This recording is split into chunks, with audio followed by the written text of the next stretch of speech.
this year near 65,000 to see the Broncos and the 49ers.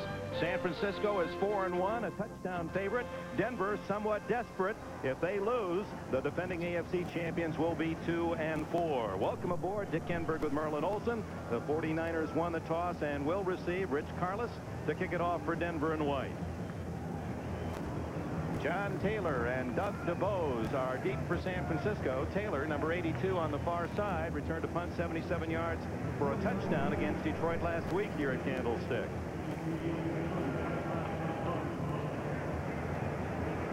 Denver has won the last 3 times they have played the 49ers. And San Francisco and Bill Walsh well aware of that. Walsh reminding his players they want to go 5-1, stay with the Rams in the West. We're underway. It spins down at the 7-yard line. DeBose, the former Nebraska star, at the 20. On his feet to the 25. Knocked out of bounds by Sam Grady and Tyrone Braxton. An 18-yard return. Here come the 49ers and Joe Montana, Tom Rathman, and Roger Craig. The Husker back attack. 2 former Nebraska Cornhuskers, Craig and Rathman. Wilson and the brilliant Jerry Rice on the outside. Ron Heller for the injured John Frank at tight end. Steve Wallace, Jesse Sapolo, Randy Cross, the veteran at center. Guy McIntyre and Harris Barton, the front 5. Rice to the left. Wilson also on that side. Montana throws on first down. Dumps it off to Rathman. And the fullback gains 3 in the grasp of Simon Fletcher, number 73. It'll be 2nd down and 7. Defensively for the Broncos, Walt Boyer for the injured Freddie Gilbert. Greg Kraken on the nose, Andre Townsend. The linebackers led by Carl Mecklenburg, number 77. Fletcher, Dennison, and Ryan completing that core. On the corners, Mark Haynes and Jeremiah Castile with Randy Robbins for the injured Dennis Smith and Mike Harvey at safety. 2nd and 7. Montana to Rathman again.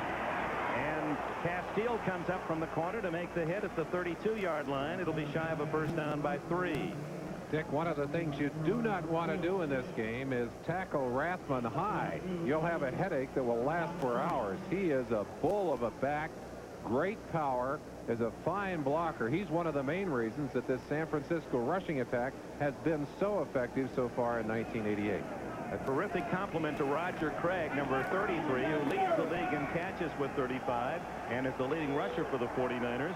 But Montana, thinking that Denver would key on Craig, has gone to Rathman his first 2 passes. This one over the middle, incomplete. Intended for Mike Wilson on that left side. Wilson covered by Castile. And the Broncos have held to open the game and will get the ball on a punt as in comes number 9, Barry Helton. Helton, who was drafted in the 4th round out of Colorado, replaced Max Runiger, who's now kicking for the Cleveland Browns. Gerald Wilhite, number 47, is back at the 25 for Denver on the skin part of the baseball infield. They've not been able to resod here at Candlestick. A flat kick. You could tell from the sound he didn't hit it just quite right. Wilhite to the 34-yard line. He's playing in front of a lot of family and friends. He was a collegian at San Jose State. 40 yards on the kick, 5-yard return. Sam Kennedy, who leads the 49ers in special teams tackles, gets another. John Elway. He's off to a sluggish start. He's got people not only concerned but curious up in the Mile High City. Tony Dorsett and Sammy Winder, the running backs. Ricky Natil and Vance Johnson, the wideouts, and Clarence Kay, the tight end. Jariga, Bishop, Brian Karts, and Lanier, the offensive line. They start from the 35-yard line. Orson Mobley, the tight end, in motion. Elway guns to the far side, complete.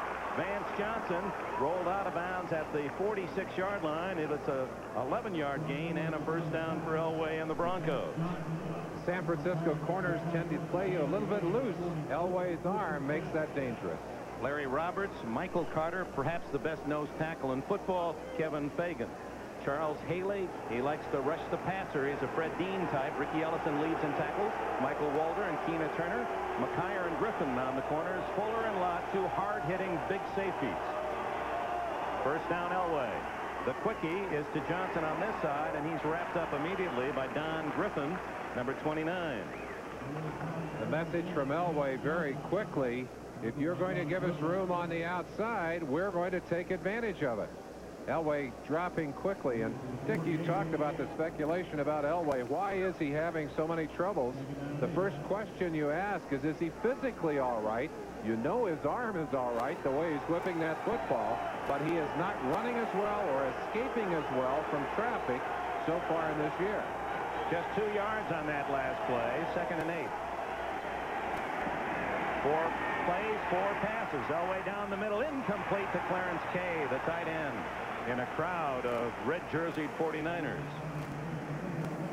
I asked John Elway what he had to do today. What was he thinking about? He said very simply, I've got to play within myself. I can't try to make it all happen with a single play. In other words, he can't force the issue. That's what's been getting him in trouble with interceptions. Well, from his college days at Stanford through his career with Denver, he's the kind of player that just feels that pressure. He wants to do it all. And if the team isn't winning, he tries perhaps too hard. 3rd and 8. The crowd trying to make it difficult. They pick up the blitz.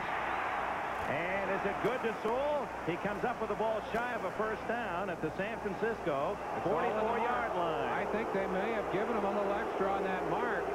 It's still going to be very, very close.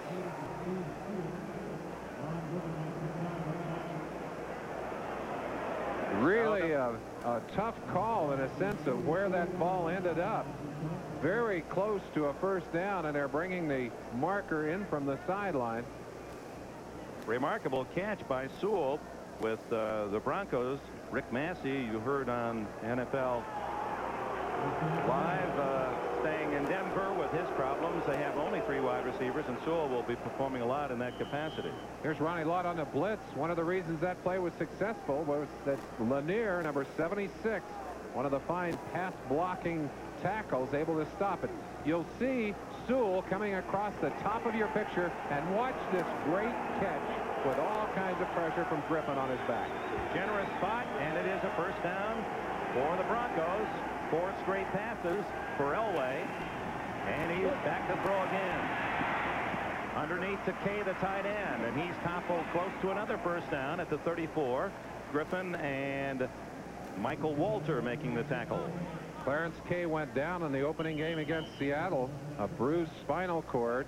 He came back last week for those 5 receptions you see there, missed greatly by Elway and these Broncos. 5 in a row. That's bingo, isn't it? That's bingo. And Dick, while they're measuring to see if that's a first down, one of the things you can do to this 49er defense, if you can get the running game going at their defensive ends, they are not big defensive ends. You can put some pressure on them on the corners. So far, Elway has neglected the running game, almost exclusively passing it and attacking those corners, challenging them to say to them, in essence, you want to lay off? We'll work the outside. We'll work the short stuff up the middle. He sends Nateel and Johnson, his 2 speedy wide receivers, to the right. Clarence Kay, the tight end, to the left. Tony Dorsett and Sammy Winder in the eye behind Elway. That's Nateel in motion. First give is to Winder, and the fullback is to the 29, a gain of 5 and a first down.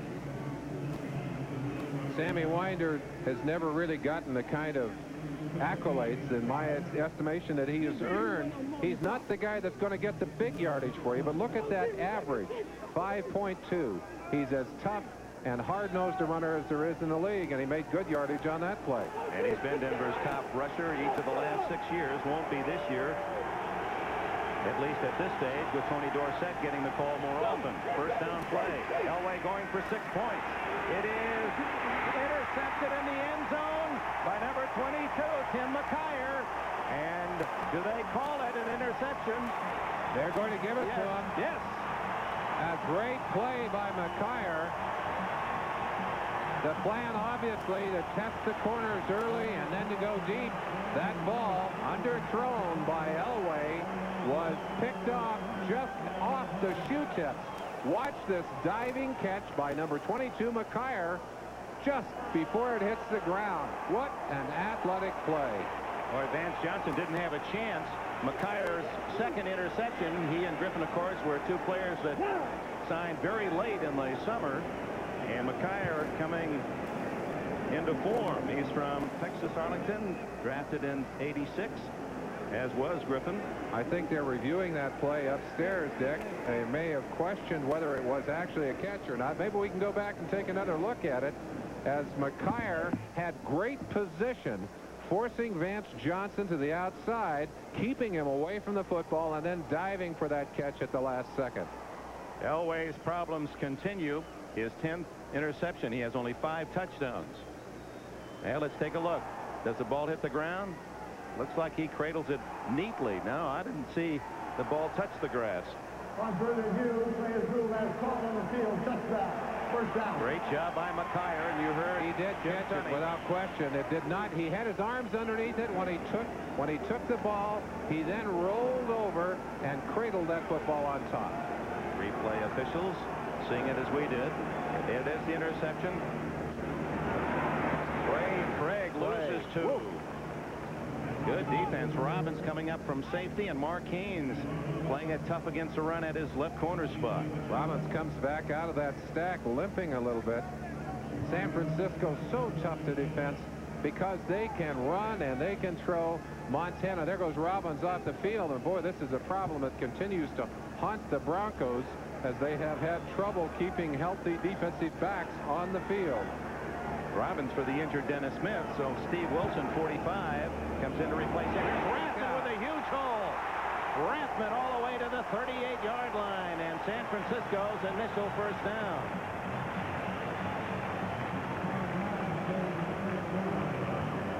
A balanced offense is so tough because who do you key on? You key on Craig? Obviously they did that time. And Rathman is going the other direction with a small counter that picks up big yardage. He's 6'1" and 232 pounds and loves to run over people. He's an outstanding blocker as well. First down at the 38. This time it's Craig. Boy, he's tough to bring down. He still is on his feet. What an effort by Roger Craig to the 49 of Denver.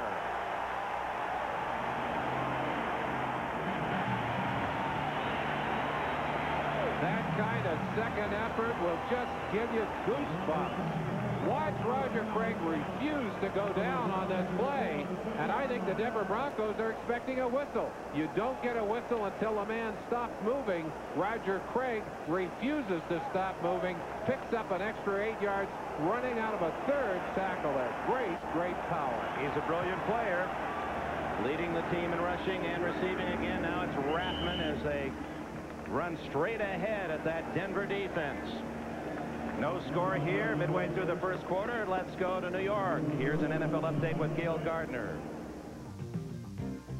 All right, thank you, Dick. In Cleveland, the Browns lost quarterback Mike Pagel with a separated shoulder, and they lost the game as well to Seattle.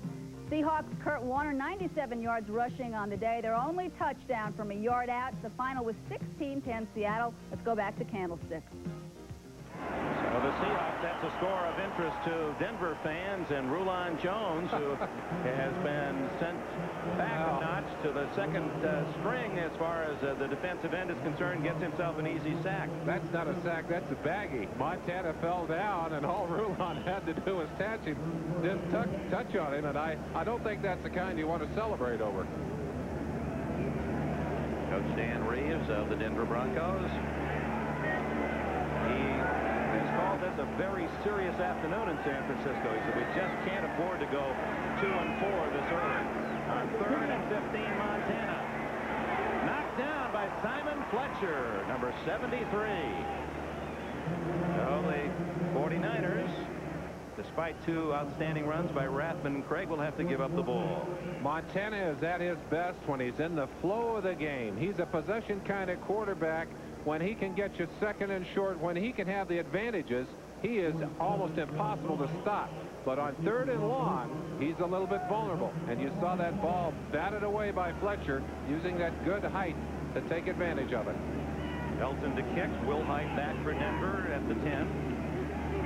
Oh, Steve Sewell very close to blocking that one. Takes a San Francisco bounce.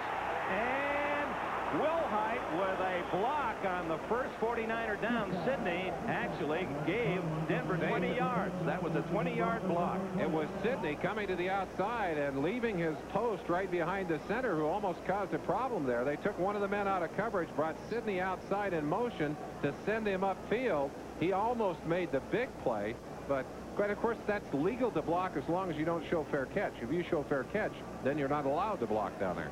Just enough to slow him down, or Sidney would have had that ball inside the 5-yard line. Denver, as you saw, huddling with Reeves on the sidelines. Play called, and then they come right to the line of scrimmage. Dorsett in the eye. No score. Halfway through the first quarter.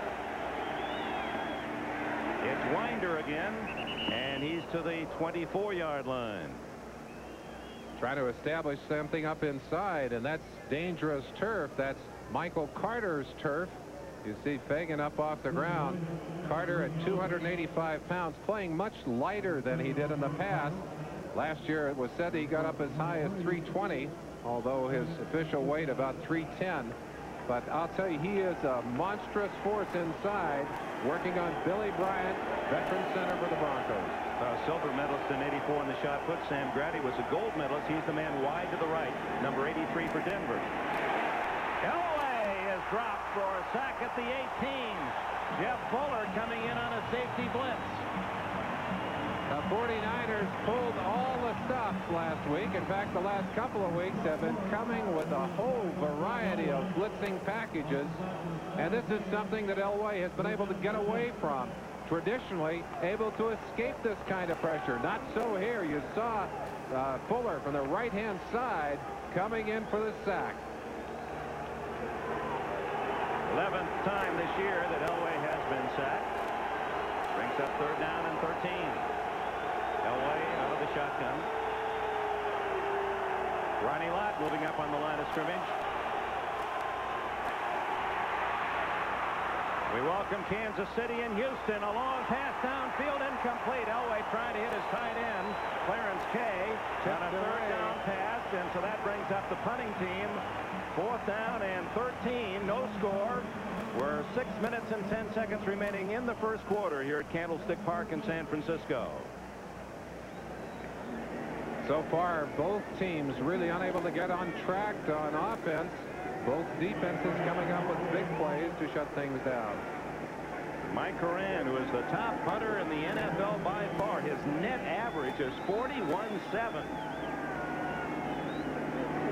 Taylor and McKyer are deep. A high boot. Fair catch in the sun, and that'll take a bounce. Picked up by Taylor, and Taylor out of bounds at midfield. So the Broncos watching one man call fair catch, the ball bouncing, and the other picking it up. And Taylor, who had the punt return for a touchdown against the Lions, alertly takes it all the way to midfield. 50-yard punt, 16-yard return. Dan Reeves unhappy.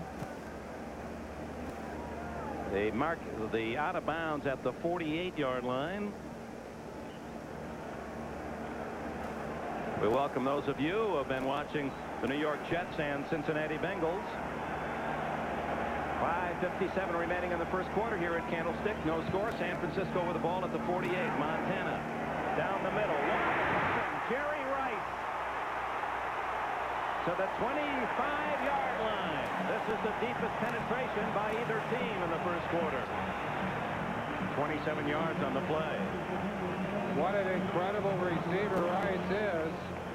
Unbelievable kind of play. He sees double team coverage from most everyone. Michael Haynes pushing him off, and the deep safety who was supposed to be there to help didn't show up.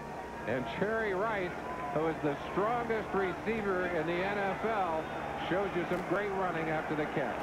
22 catches this year. He was the National Football League's most valuable player last year. Roger Craig. Oh, what great acceleration.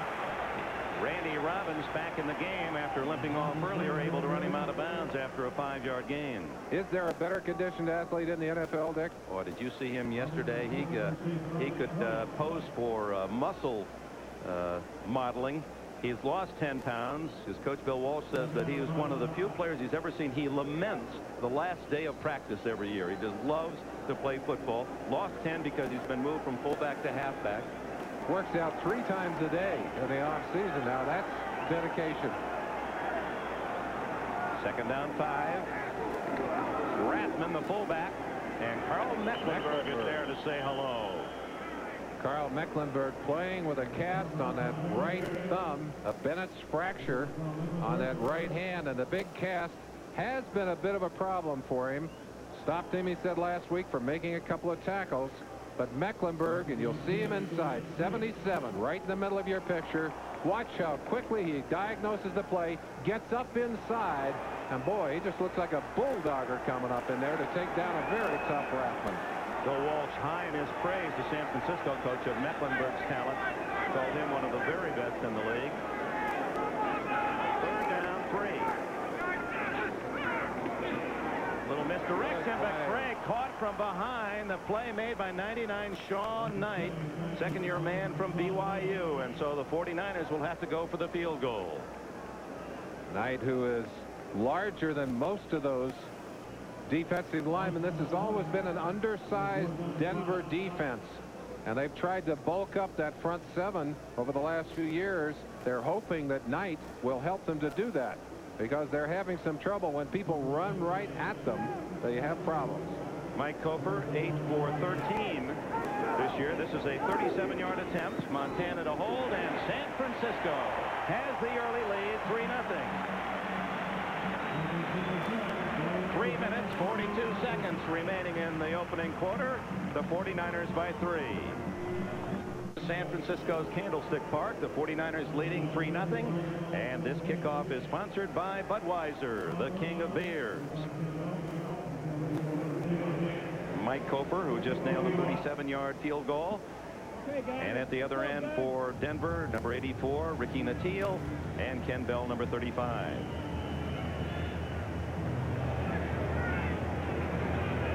With 3:42 remaining, opening quarter. Denver gets the ball, and it's Nattiel, a speedster from Florida. But well done by the special teams of the 49ers. About a 25-yard return to the 23, and Denver trailing 3-0 will put it in play from there. 3:32 remaining in the first quarter. This long row of junkers is no. Using that sideline huddle with a timeout, rather than re-huddling on the field, they just go right to the line of scrimmage. Something that Sam White and the Bengals have used effectively. Denver starting from the 22. Elway to Tony Dorsett. And Dorsett out across the 30-yard line. Elway started the game, first possession for the Broncos, by completing his first 5 passes, and had moved the team down to the 25 of San Francisco, only to be intercepted by Tim McKyer. If you're going to throw the football against San Francisco, you've got to control the nose man. Watch Billy Bryant, the center, and Keith Bishop here, both doubling down on Michael Carter, the nose tackle, to keep him out of the traffic flow, to give Elway time to get that quick pass off to Dorsett. We welcome New England and Green Bay. That network that has seen Green Bay win its first of the year and win impressively. And then to Sammy Winder breaking into the open. Finally wrestled down by 22. Tim McKyer, a first down for the Broncos at the San Francisco 47-yard line. When you have a Tony Dorsett in the backfield, it's obvious that you've got to keep an eye on him. That opens the way for number 23, Sammy Winder, popping up quickly inside. And that's a great tackle. That's Lott, actually 42 rather than 22, but Lott looks like he had to go to that leg and just kind of ride him to get him down. 23 yards for Winder on the run to match his uniform number. Orson Mobley, big tight end in motion. Incomplete at the 37-yard line. Griffin on the coverage. Nattiel, the intended receiver, just to bring you up to date on some of those scores. Those that have been watching us from the opening kickoff, Green Bay 45-3 over New England as the Packers have their first win. And here are some of the other finals. Cincinnati still unbeaten. Their best start matches their best start ever in Bengal history. Seattle with a big win at Cleveland. Houston in a tough one at home against Kansas City. And Chicago leading Detroit 7 in the fourth. Here 3-0 San Francisco. 2 minutes left in the first quarter. Elway on 2nd and 10. Open and incomplete as Vance Johnson running right into the teeth of that 49er defense, and you know that number 42 is going to be around you when you run that pattern, and that can be hazardous to one's health. One of the things that Ronnie Lott brings back to this defense, he's been out with a hamstring injury, and he came back with a bang last week against the Detroit Lions, and he'll put some hurt on you back there. He's an intimidator. He and Fuller both, and when you run in there, you got to look for him because he'll take your head off. Elway, after completing his first 5 passes of the game, has missed his second 5, one of them intercepted. Gets away from Haley, throws to the far sidelines, and it's complete to Johnson, and it appears he has enough for the first down just near the 36. And Jack, as Elway dropped back, he stepped onto that skin turf, and it's very slick. Foot slipped out, almost fell, regained his balance, was able to get up and throw that pass, and that's where Elway's strength is in those long passes. 10-minute ticker. The Rams easy winner at Atlanta. Washington over Dallas. Minnesota edging a tough Tampa Bay team at home. Miami, LA Raiders no score. Pittsburgh, Phoenix no score. 14-0 San Diego early. That's a surprise against the Saints. Saints starting 4-1, tied with the Rams in San Francisco atop the NFC West. On first down, Elway shoots it incomplete. Sewell was the intended receiver, and Griffin there to make the play. Check that McKyer there to make the play for the 49ers. McKyer all over him. Let's go back to that previous play. We mentioned the skinned area on the turf and the slickness. Watch Elway step back onto that skinned turf, actually slid on the edge of the regular turf even before he got to the skinned area. Got away, but look at that ball thrown right on a string, and an easy first down. Nothing gained there. 2nd and 10.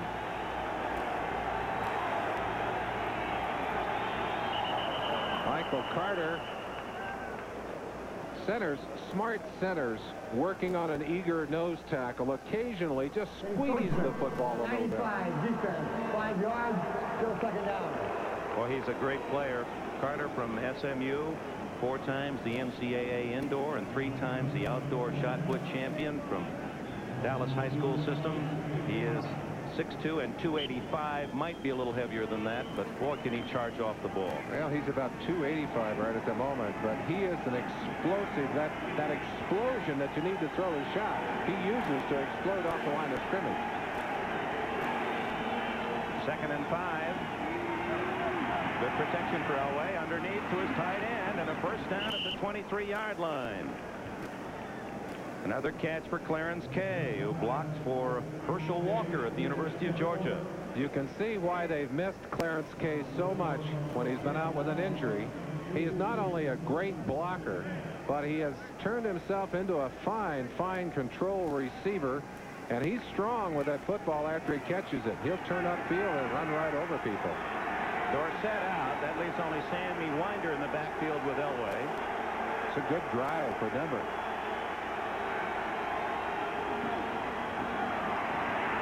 Protected well, then it's knocked in the air and complete. Deflected at the line of scrimmage. Jeff Stover, one of the 49ers in Elway's face. Stover, another shot putter, didn't even play college football. They've got a couple of them on this team. The other thing they do have here is a bunch of people who can rush the passer. And George Seifert, who's the defensive coordinator for this San Francisco 49er team, loves to get you in long yardage situations, brings those specialists onto the field, and 6 them on the quarterback. We're talking with Bill Walsh about how the game has changed in the last 10 years, and he said, just in that regard, substitution by situation, the nickel packages. Elway guns it to Dorsett, incomplete. Good coverage. Jeff Fuller was right there with Dorsett. Danny Stubbs, one of those flyers. Again, the blitz from Fuller, who comes up in a long yardage situation to almost a linebacking position, that nickel linebacking position. Great speed in on Elway before Elway could take more than a couple of steps. 3rd down and 10 at the 22. The second drive for Denver deep into 49er territory. The other ended in An end zone interception by McKyer.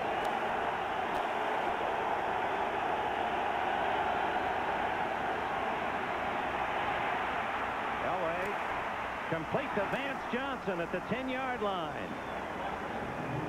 A 12-yard gain, and the Broncos continue their drive. Elway actually had the room to run for the 10, but saw Johnson break into the clear. He made a smart play, though. He knew that he had the first down, and he had such confidence in his receivers and in his arm that he just zipped that football in there for the first down. But they'll have to go the full 10 yards on first and goal. 10 tough yards to buy. That's the bad news. 3-0 San Francisco, final seconds, first quarter. Little misdirection, and Sewell did not fool the 49ers. He stacked up right at the line of scrimmage. A little inside reverse play, and Ellison is so quick inside. Here the shot that ends the first quarter, and they'll change ends of the field. Candlestick Park, they expect a possible record crowd today, near 65,000 fans. They've added some seats since last year, and the attraction of the Broncos. And Elway, who of course played his college ball in the Bay Area at Stanford, and a beautiful football day. Now the bad news for Denver, they are at the just inside the 10-yard line, and the ball is spotted on a loose area of new sod that covered the baseball pitching mound. The other bad news is they're going to have to deal with that skinned area to the outside, and the footing is treacherous. And you see that Denver has not scored a touchdown in 7 quarters. Elway with 3rd and 10, or 2nd and 10, would love to put one in here.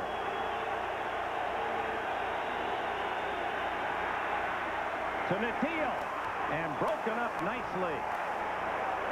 Tim McKyer, who made the interception in the first quarter in the end zone, really threw the blanket on Natil.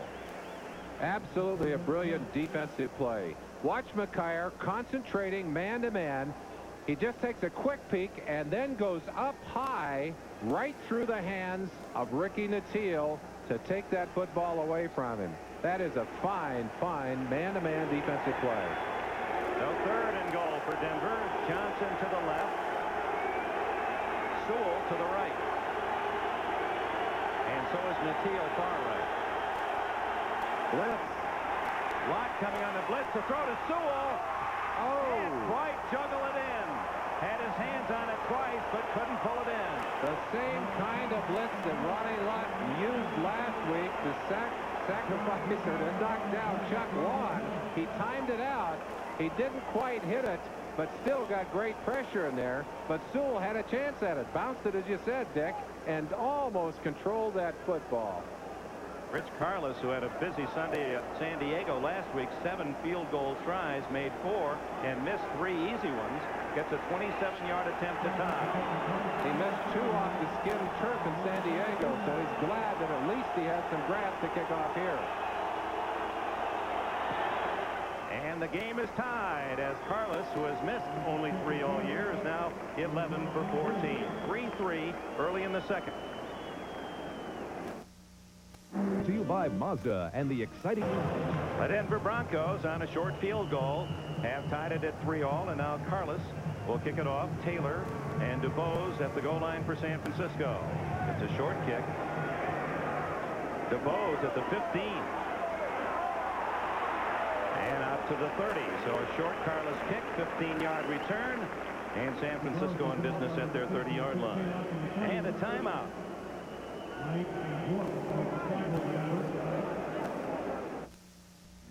Nobody likes compromises. Everybody wants a car that... Settled for the field goal. Half-minute gone, second quarter. It's Rathman testing the center of the Denver defense out to the 34-yard line. Jim Ryan makes the tackle. Checking on other action around the NFL. Late games, Miami Raiders scoreless in the second. Pittsburgh Phoenix tied at 7. San Diego trying to surprise New Orleans 14-3 down at Jack Murphy Stadium.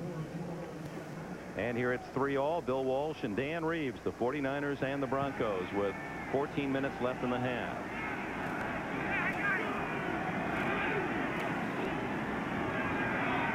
Underneath, almost almost intercepted. It was intended for Wilson, and it looked as if he hit Castile, who was looking at the man, not the ball. Ball thrown behind the receiver, streaking across, and he had a little bit of room there as he had beaten Castile coming all the way across. But Montana did not get that ball in front of him, and that's one of Montana's great strengths is his accuracy, his ability to quickly read the defense, make the decision, and accurately deliver that football has separated him from so many quarterbacks around the league. That and his great ability to come back and come from behind, which is legendary. And from injuries. 182 career touchdowns for number 16 Montana. And it's Wilson, Steve Wilson, from a safety position drifting in to make the sack and a 7-yard loss. A coverage sack in the sense that Montana did not find an open receiver, and he likes to drift to his right. He's kind of pushed back to his left in this case and looks like he just is out of sync. Rathman had done a good job of holding off the blitzing Wilson right there, but couldn't hold him off long enough. He puts the rope on Montana and puts him down. Barry Helton to punt as Montana will have to wait for another time. Wilhite at the other end, a wobbly boot. Wilhite into the sun at the 31. The former San Jose State star is down at the 38-yard line. 42-yard kick, 7 yards on the return by Wilhite, who has come back from an injury. Timeout, 13 left in the half. Welcome back to Candlestick Park. Sunny San Francisco. It's tied at 3 with 13.5 minutes remaining in the first half. Dick Enberg with Merlin Olsen. The Broncos with their sideline huddle have the football after the punt at their own 39-yard line. They feel the advantage they get out of that is that the other team doesn't know who is coming in exactly, so they have to wait to send the defense onto the field. Sewell in motion. It's Sammy Winder, no gain. This is the kind of situation that the 49ers love. Second and long yardage. They'll be in their nickel package early, and they'll be coming after Elway, putting a squeeze on John Elway. Interesting that Tony Dorsett has not had a carry thus far. Winder, that was his 4th rush. Tony told me before the ball game he wanted to get more involved with the passing game. He said, I really kind of feel I can help with those short passes. He does have 1 reception, 8 yards in the first quarter. 2nd and 10 Elway. There it is. Dorsett one-on-one, but he can't get away from Michael Walder, who wraps him up at the 37. A flag down, and they may have gotten a piece of the face mask. Looks like, is that Danny Stubbs, 96, the last man out there? Personal foul, San Francisco defense. Boy, you don't want to do that. You got a man on the ground already. He's not going anywhere. No sense in piling on. And instead of a loss of a couple of yards, it'll be a 15-yard mark off to the San Francisco 48-yard line and a first down. Unnecessary roughness, number 96. 15 yards, first down. Dick, the difference right now between the Tony Dorsett of 1988 and the Dorsett in his prime is not that he doesn't have good moves or good power or good strength, but he does not have the acceleration, does not have the leg strength. It used to be that he could just put that quick slide to the outside, and he was gone. You saw the pop right there at the end on Stubbs that got him the 15-yard penalty. Rookie mistake by Stubbs from Miami. Elway to Johnson. Didn't quite turn in time to pick up the ball. It was catchable. Griffin on the coverage. Johnson working with a dislocated foot or dislocated bone in the foot that makes it difficult for him. He's not quite back to speed as you look at him finish that pattern. And I'm sure that cutting and accelerating out of the break are problems for him. And I think that will destroy the timing between a good quarterback and his wide receivers.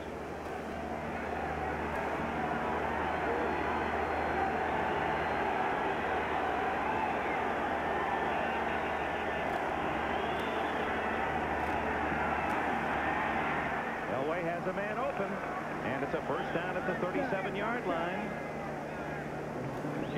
Vance Johnson with another catch and a 15-yard gain. Bill Walsh said yesterday, as we talked about John Elway and the problems he has had, shook his head. He said, I hope that he doesn't come back and forget about all those difficulties against us. And certainly Elway off to a fine start in this game, even though he's had a few passes dropped and has overthrown occasionally, showing some good choices in his receivers and getting the football to them. Check that, an 11-yard gain on the play on a first down. Whoops, a little mix-up. That's a bad sign for any offense, as now Elway is changing plays. 5 seconds on the shot clock. He gets it off, and he fumbled it. Yeah, as soon as you have that one mistake, it's almost inevitable, isn't it? Elway's so upset in the fact that they had missed a couple of timeouts because they misfired, and I'm sure one of the things that they are talking about constantly is let's not lose those timeouts early. Let's go ahead and run the play if we possibly can, but he tried to hurry too fast on that one. Roger Craig getting some work, maybe some cramp. Flexibility, I think. They're just stretching out his lower back. I don't think he's hurt. I think he's just stretching him out.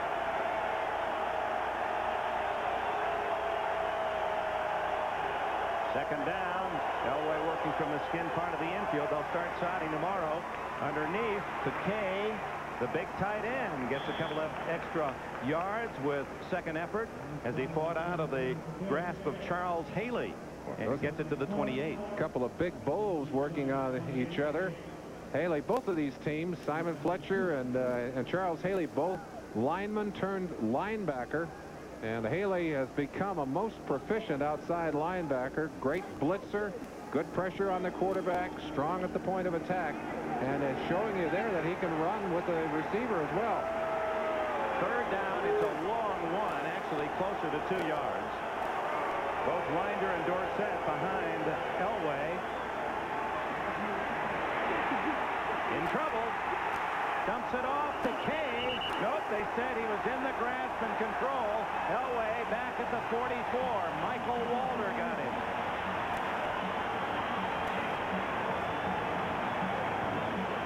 That took them out of a possible field goal.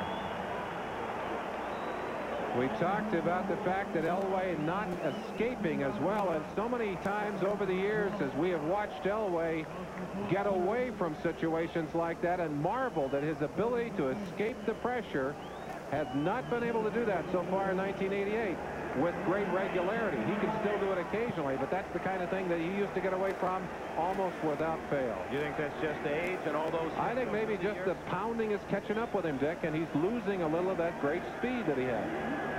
So fourth down and 16. John Taylor at the 10. Moran has been brilliant in this situation, just dumping the ball inside the 20. A whistle's going to blow it dead. And look at that kick. It would have been out of bounds at the 1-yard line. And they're going to, robbery of Moran, who put it out as well as you can kick the football. And now they're going to, well, you know they're going to take this penalty. The NFL in all those kicking categories.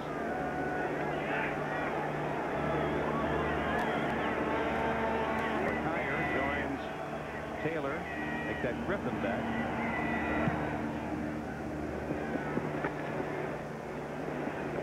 That one's a good one, too. So for the 11th time, out of bounds at the 5-yard line with Moran. He's got the accuracy of a baseball pitcher. He's just hitting those sidelines. Timeout. Send him to Las Vegas. Leave it to the good hands. Great year for NBC Sports. Montana play action in the end zone. Going for Taylor. He's got it at the 50 and dragged down at the 40. Haynes saved the touchdown, but Montana from his 5-yard line. Good play action. John Taylor, back from a 30-day suspension for substance abuse, made his presence felt with that long punt return of 77 yards last week. And as they double cover Jerry Rice on the other side, he sprints away from single coverage by Mike Haynes right there, Mark Haynes, and gets the big reception down to the 41. So 50 yards for Montana on a perfect throw to Taylor. 3-all the score, 9 minutes to go, first half. It's Craig. Wrestled down by Michael Brooks, former linebacker at LSU, and what a win for the Bayou Tigers against Auburn last night. Boy, you don't want to let Craig out to that outside. He has such great acceleration, and I think the thing that separates the great backs when they can get to the outside is very often the ability to sense the openings, those eyes, the ability to see the openings. He has great eyes when he gets to the outside. In fact, he earned the nickname Catfish because his eyes are so big. When you see pictures of him as he's carrying the ball, they're just wide open. And they are right now looking for the end zone. He's all the way to the 5-yard line, but a flag is down back at the 28. I'm afraid they're going to signal a holding call against Jesse Sapolo. Bringing it back, it is a hold. Jesse, who does such a great job, as both of those guards, McKyer and Sapolo, do. And there's an injured Bronco involved in the tackle down at the 5-yard line. Holding, 74 offense, 10 yards. It's still second down. Steve Wallace. Steve Wallace, not Sapolo. Both there on the spot. We can't see the number on the injured Bronco. Steve Antonopoulos, the trainer, out to look at him. Watch the left-hand side. You get Sapolo driving to the outside. Wallace right there, 74, right in the middle of your screen, and you see him with a handful of shirts. But look at that great pull away there. Craig accelerating and getting away. Robbins, 28, Jeremiah Castile, the injured player, number 28, and it looked like he grabbed his left shoulder as he rolled underneath. It was Randy Robbins. Maybe we can see the end of that play again. Randy Robbins rolled over the top of Jeremiah Castile, and it looked like Castile was grabbing his left shoulder. Here's the play. Watch number 48 coming in from the right-hand side of your screen, and there's Castile. Now, as he rolls over the top, you see the shoulder. Watch Castile reach for that shoulder right there. So Jeremiah Castile injured, and it's already a very soft, wounded, deep secondary for Denver with the loss of Dennis Smith. And Bruce Plummer is not in uniform today. And Dan Reeves just shaking his head. He said, how many are we going to lose? They have really been battered. Joe Collier, the defensive coordinator, having to do a smoke and mirrors trick with this Denver defense, and yet they have played very well the last 2 weeks. There's Joe Collier, the defensive wizard of the Broncos. He's been in the American Football League and the AFC throughout his career, longest ever seniority in that regard. When they hand out the watches, Collier's going to be first in line. He's not going to have to give him a watch. He's going to be here forever, I think. He's the Big Ben. Castile out, and Steve Wilson has replaced him on the corner, and you can bet Montana will go to work on Wilson. Sidney trying to throw. Sidney downfield to Rice. Drops the ball. He had a touchdown in his midst. It was a little short, but Rice won't lose many of those. Sometimes when a man is covered, the unintentional short pass becomes the perfect pass. It was in this situation, as Rice, who knew where the ball was able to cut back underneath the coverage, but couldn't keep his hands on the football. The play that the 49ers used last year successfully. Harry Glenroy Sidney III to Jerry Rice. Third down and 9. Montana to Rice. Jerry Rice to the 1-yard line. 6-yard line. Check that to 6. A fine block at the end of that run by John Taylor, number 82. Allowed for some extra room for Rice, but he doesn't need much. What a powerful runner. I've got to tell you, it scared the heck out of you. Here comes Jerry Rice all the way across the field underneath, and it's about a 3-yard pass. Look what he does. Look at that powerful running stride. There was the block briefly at the top of your picture. The Rice all the way down just inside the 7-yard line. First and goal. Hustling tackle by Carl Mecklenburg trailing the play. First and goal. Montana to Wilson. And the other Wilson was there to knock it away. Steve Wilson from Mike. Not related. Working on Castile's shoulder on the sideline.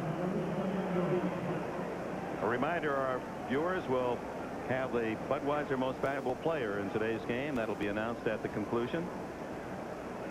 From Castile's reaction as we were watching him, I don't think the news is good about getting back into this ball game. 2nd and goal. Montana brings him up. It's tied at 3. 7 minutes to go. 2nd quarter. Big Craig. Rice is out of the end zone. Clearly out of the end zone. He had beaten Steve Wilson, but was unable to stay in that 10-yard patch. Bill Walsh's offense always greatly imaginative. All kinds of people moving. Watch the bootleg fake here. You've got to honor Craig's running ability. Montana drifting to his right as he does so well, and that's a perfect play, except for the fact that Rice only had 1 foot barely inside the end zone. The other one clearly in that white stripe. What did his college coach, Archie Cooley, say about him? He could catch a BB at night. Well, I tell you, he'd have great hands and great concentration. What an asset. Out of Mississippi Valley State. Quarterback draw. Touchdown, Montana.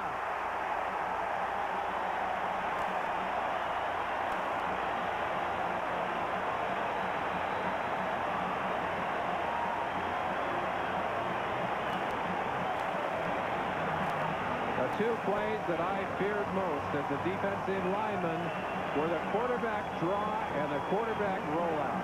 You're playing so many things.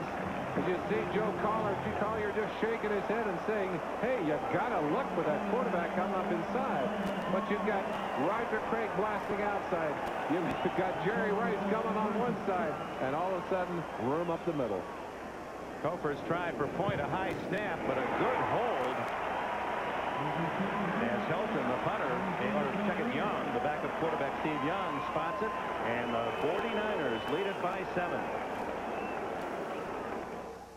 It is an 10 on the draw. Boy, I'll tell you, look at the room inside. When you stretch your defense, as we just turn it loose and go ahead and run it. Watch Montana. They're stunning on the right-hand side. The man who's supposed to come in and fill does not arrive. That's 71 Cragen. And, of course, Mecklenburg had run to the outside, run himself out of the play. Montana almost walked into that end zone.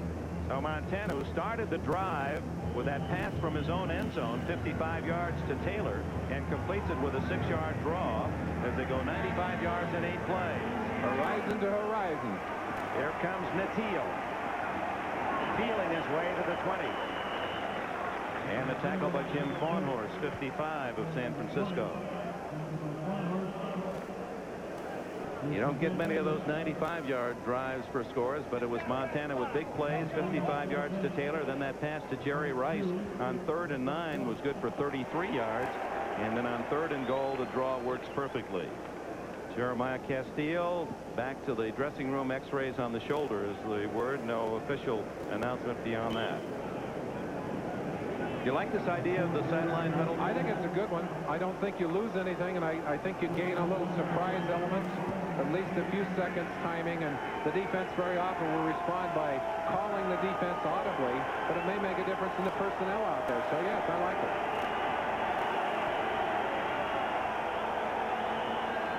Blitz. Look out. Just does get rid of it as he was being pressured hard by Michael Walder, who came in untouched.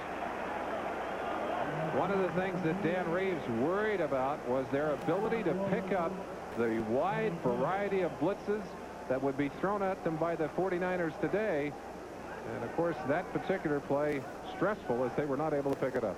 The Dolphins, their defense has really developed, as you predicted it would at the start of the season. Merlin, 14-0 at Los Angeles. Phoenix with a 3-point lead against Pittsburgh at home. And San Diego's 14-0 lead is melted away to just a 1-point advantage. Here it's 10-3 San Francisco. 6.5 minutes remaining in the first half.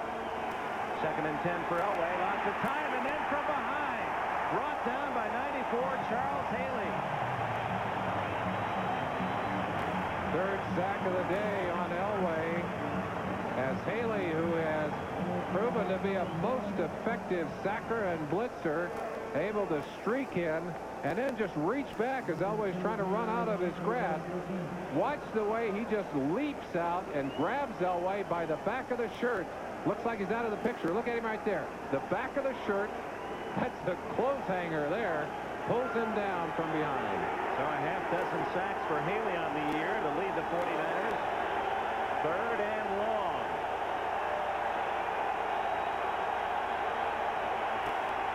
Elway having trouble with his footing. And down he goes at the 21, where it'll be 3rd and 9, and the punting team comes on, and the fans cheer the 49er defense. Ronnie Lott, who had scolded the fans here about their involvement in the game, doing some cheerleading. I'll tell you, the 49er defense and the 49er offense taking charge here in the second quarter. Well, there was 2 plays in that sequence, Merlin, that again underlined your point that it's a different Elway. He doesn't quite have that extra half step or strength to break away from the tackler in the open field. Moran booms a spiral deep to Taylor at his 26. Watch out! And only because he was jammed in traffic is Taylor stopped at the 47-yard line of Denver. Otherwise, he might have had another punt return for a score. And there's an injured Bronco on the play. 55, Rick Dennison, I believe, starting linebacker, who's quickly tended to by the trainers. And a second Bronco down, closer to us on the sideline. We can't see the number yet on the other Bronco. Boy, the rash of injuries hitting all teams, particularly the quarterback position, where 4 more quarterbacks were knocked out of action today. We talked in our pregame show about the danger to the quarterbacks, but it is getting to be a more and more physical game. Let's see if we can see who the injuries go down. That was Bishop, 54, one of the players. Hard to tell. Boy, there's a lot of crashing going on inside. Dennison is off on under his own power. There are the 4 quarterbacks as the attrition continues at that position. Frightening. We talked to Marty Schottenheimer early in the year, the last preseason game, and he was talking about Ernie Accorsi, their general manager, saying the 3rd quarterback was an important role on that roster. They are now going to a 4th quarterback. I don't even know who that is. Kosar is down. Don Strock is all right. 4th. Danielson is down. Pagel is down, and now Don Strock will become their 4th quarterback of the year, going into their 6th game, and actually into their 5th game. And they say now Kosar, it may be another month before he returns. And the Browns today, one of the teams that were favored to make it through the playoffs on the AFC side, were defeated by the Seattle Seahawks 16-10. Larkin, by the way, continued his streak. He had at least 1 catch. That's 158 games for Larkin. That was Mark Mumford, number 51, another linebacker who was helped to the sideline. So 2 linebackers hurt on that play. Good field position for the 49ers. Roger Craig. Mecklenburg got a piece of him first, and it's Craig short yardage to the 43. Michael Brooks also in on the play, a gain of 4. The philosophy of this Denver defense is to shift around just before the snap of the ball. You see them moving. You'll see them trying to stunt their people left and right. The philosophy being that they're not as physical. They're not able to match up man-to-man, especially with this 49er offensive line, which is much bigger. And Collier tries to design ways to protect his people from those man-to-man confrontations. Rathman wrapped up nicely by 61, Andre Townsend, Mississippi graduate. And boy, that Ole Miss, what a win for them at Alabama. A rare victory for the Rebs in Tuscaloosa. Townsend, who is a very physical player for one that's not huge in size. His quickness, his biggest asset. Quickly to those gaps, uses good leverage, good hand slap. 3rd down and 4. Montana to Rathman, breaks the tackle of Ryan and has the 1st down inside the 30. Montana so quick at reading the defense. His eyes were right all the way. He's looking to his right all the way, but seeing the defense, knew that Rathman was going to be open to the left. Now watch him. Looking to his right, just a quick look right there, and then all the way back over this way. And boy, I'll tell you, it's hard to stay with a guy when you see the quarterback looking the other way. Jim Ryan, number 50, just ticking the toes of Rathman. But he still made good yardage, picked up the 1st down. Rathman outweighing Ryan, the linebacker, by almost 10 pounds. Leading 10-3 late in the first half. Montana goes through. Wilson. And it was broken up. Mike Harden and Steve Wilson there at the goal line for Denver. Pair of Wilson's banging shoulders with help from Harden, but Montana really in control of this ball game. Things are working for the 49ers right now, and this is when he's at his best. He has all the options on his side. Brooks, the blitz, took a little bit of his time, but that ball briefly in the hands of Wilson, who had a chance at the touchdown. Mike Wilson, who played at Washington State, has 15 catches coming in, 3 of those for touchdowns, and he's going to get a lot of single coverage because of the attention paid to Jerry Rice. Roger Craig. Harden finally bulldogs him at the 14-yard line. Another first down, 14 more for Craig. A great lead block by Tom Rathman, who cut Jim Ryan, number 50, right off his feet. You should see it at the right-hand side of your picture as Rathman, well, he's outside of your picture. You'll see the result of it. There's the stack up right there. Just took Ryan right off his feet, and Roger Craig did the rest. Bulldog down by Harden on the sideline, but has the 1st and 10. Well, what a player Craig is. Every game the 49ers have played, he's gained at least 100 yards receiving and rushing. Montana intercepted at the line of scrimmage. One of the linemen going up and putting it down. It's Boyer, Walt Boyer, the defensive end from Arizona State, leaping up to try to deflect the ball, and it stuck right in those big mitts ahead. Too much time for Joe Montana. That's one of those where you see the guy and he's open. You know he's got a touchdown if you can get it there. Watch him. You'll see the receiver break open coming from the right-hand side. Montana sees him, tries to just take it over the top. And there was the receiver briefly on the right-hand side. But Boyer able to go up into the air and put his hands on that one. That's a basketball play if you ever saw one. And what a huge play in this game as Montana driving the 49ers toward what appeared to be a lead of 17-3. Instead, the interception by Boyer, and Denver stops him at the 14. I think it's an offsides on Carter. 2:55 left in the half, and incomplete as they went long for Vance Johnson. And Dick, that's so characteristic of this Denver defense over the years, as they have been able to come up with a turnover as the team was pushing down toward that end zone. A turnover, an interception, a fumble, something to get the play, get the drive stopped. He was Boyer one time was flirting with the raising rattlesnakes, so he was kind of shaking the tail there of that one. He sure reached up and bit Montana. Montana saw a touchdown all the way. That's a call against Michael Carter, his 2nd offsides of the day, and you say, how can a nose tackle be offsides? Again, Carter eager to get in and put the pressure on Elway, a little bit jumpy.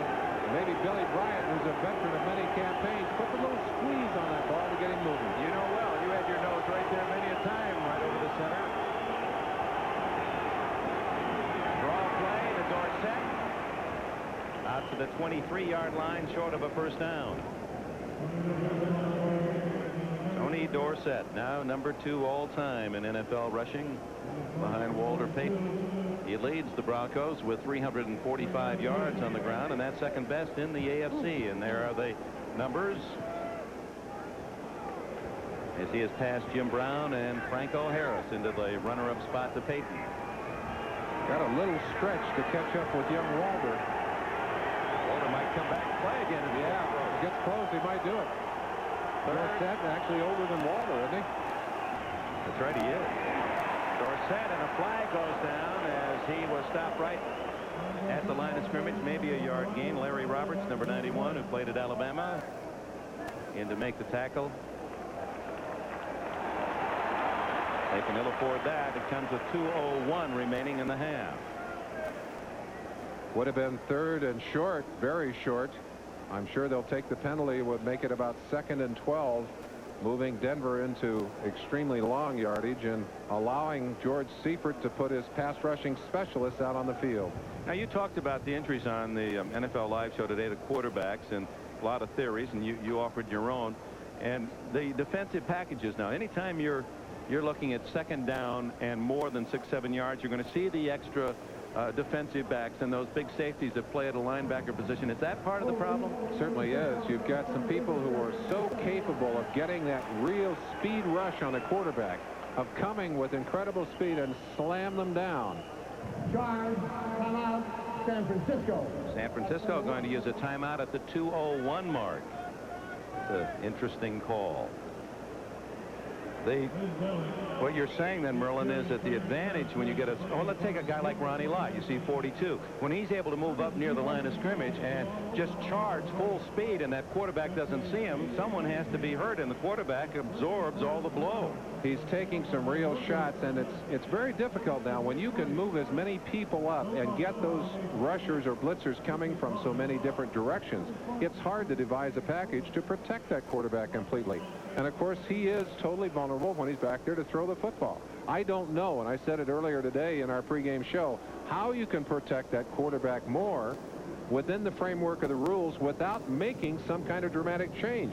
And I said somewhat facetiously, why not add a 12th player to the offense? I mean, they literally so much of what has happened has made it difficult to play the game of defense. About all that's left for them was to attack the quarterback. And that they have. He's really taking the brunt of it.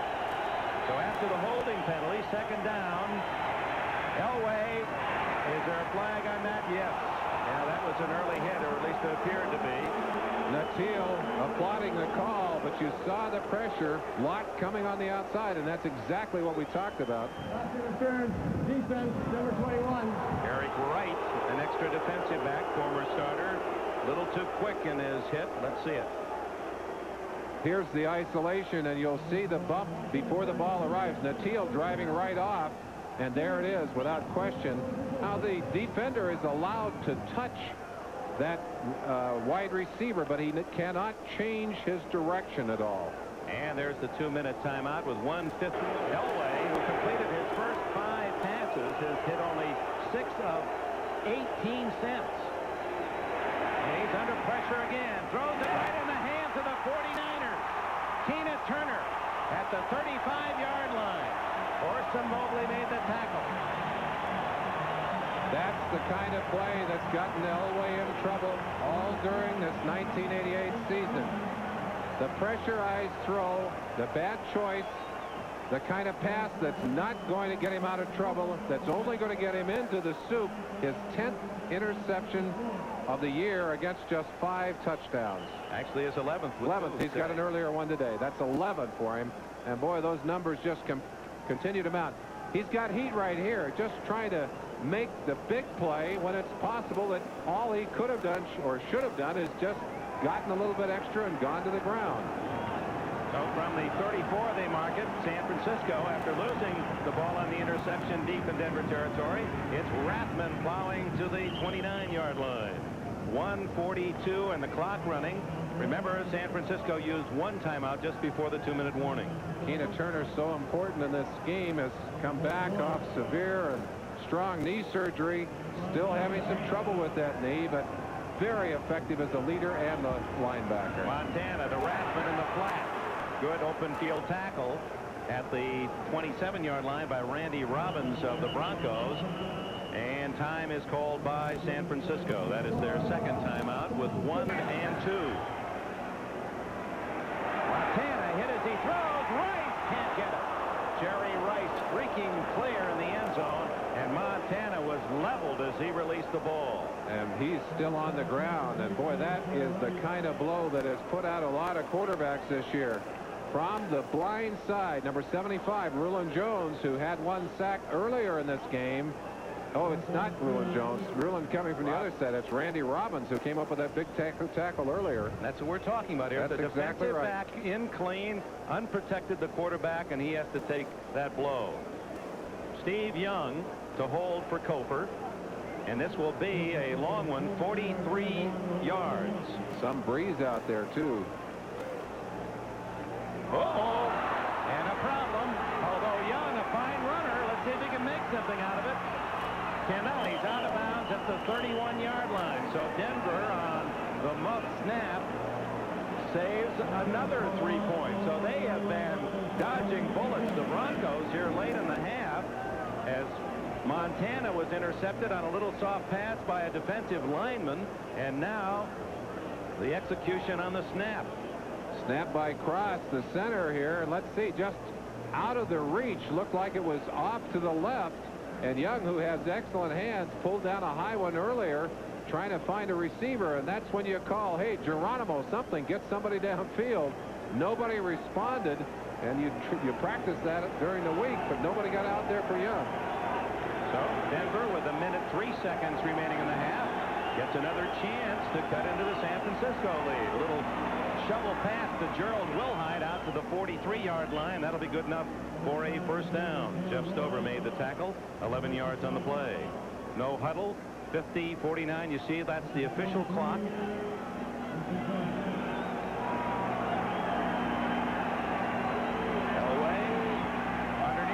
Right back into his face, and then he just bats it down. He could have caught it, but it would have been for a loss, and he wisely just knocks it down incomplete, and that stops the clock. Did two good things. One, avoided the loss.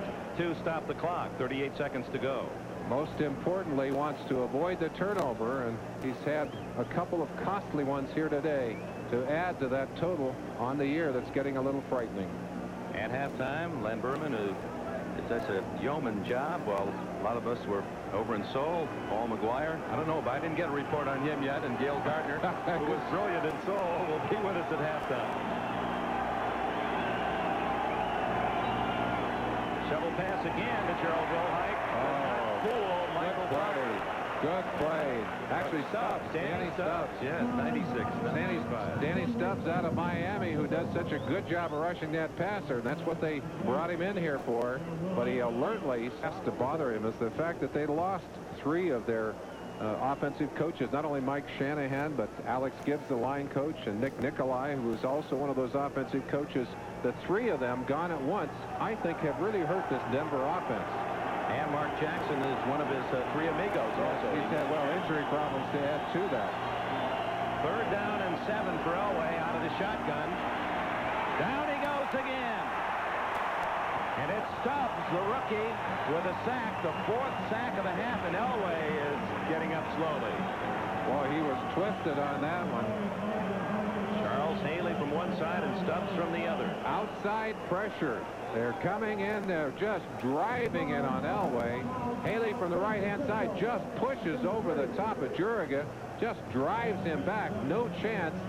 Stubbs coming in there just blitzing. Boy, I tell you, those just like a pincher. It was like closing a pair of pliers on poor John Elway that time. So Haley gets the sack, his 2nd of this game and 7th of the season.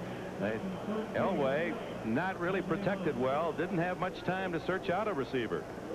38 touchdowns, 25 interceptions the last 2 years, taking the Broncos to the Super Bowl. This year, 5 and 11. You can't hide that statistic. You can't, and you have to go back to Elway's first 2 years in the league to find that kind of disparity.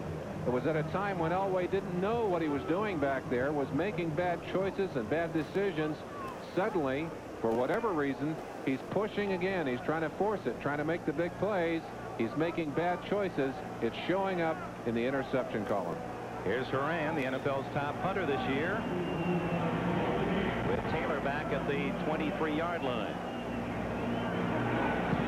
Woo.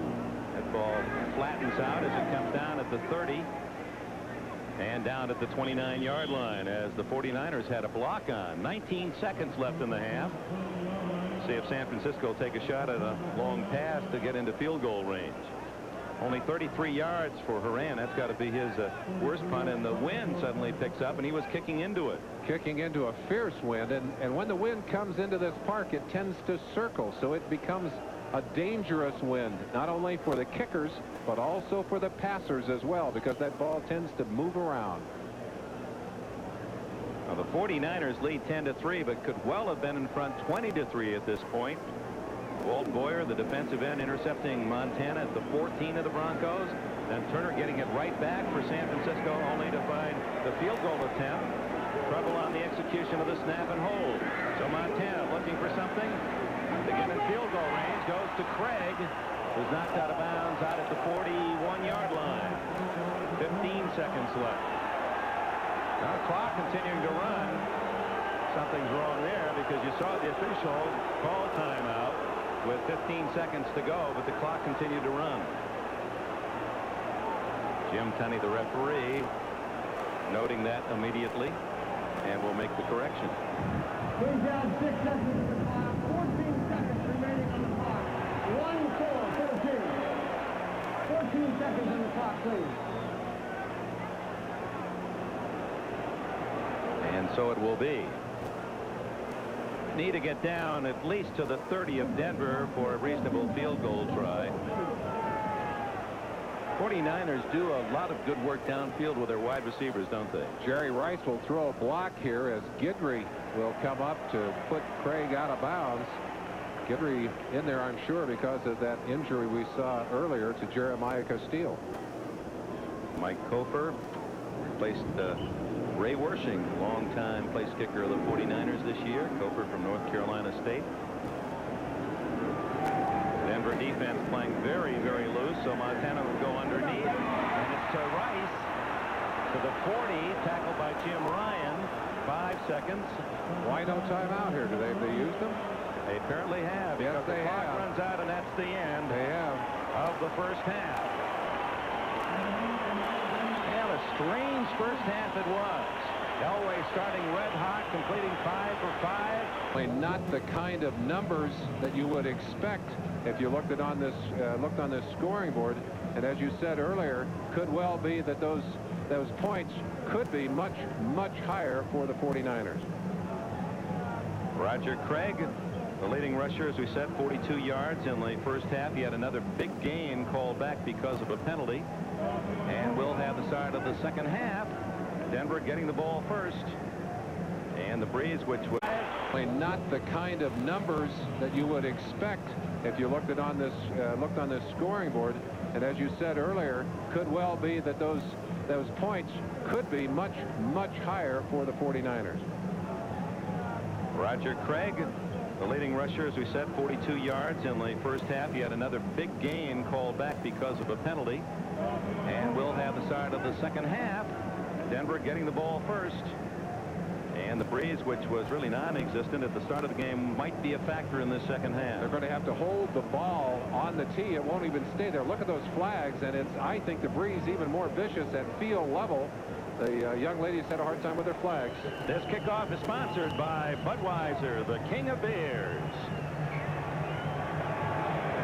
And it swirls down to Bell at the goal line. Ken Bell of the Broncos has a seam and gets to the 26-yard line. Now John Elway and the Bronco offense comes on the field. Elway 13 for 27, and you look at third quarter scoring, and San Francisco has enjoyed this period while Denver sluggish. And for the Broncos, they've now gone 8 quarters and an overtime without scoring a touchdown. Going all the way back to that really heartbreaker when they lost to the Raiders. That is, I'm not sure they really recovered totally emotionally from that loss when they had the Raiders beaten 24-0 at the half.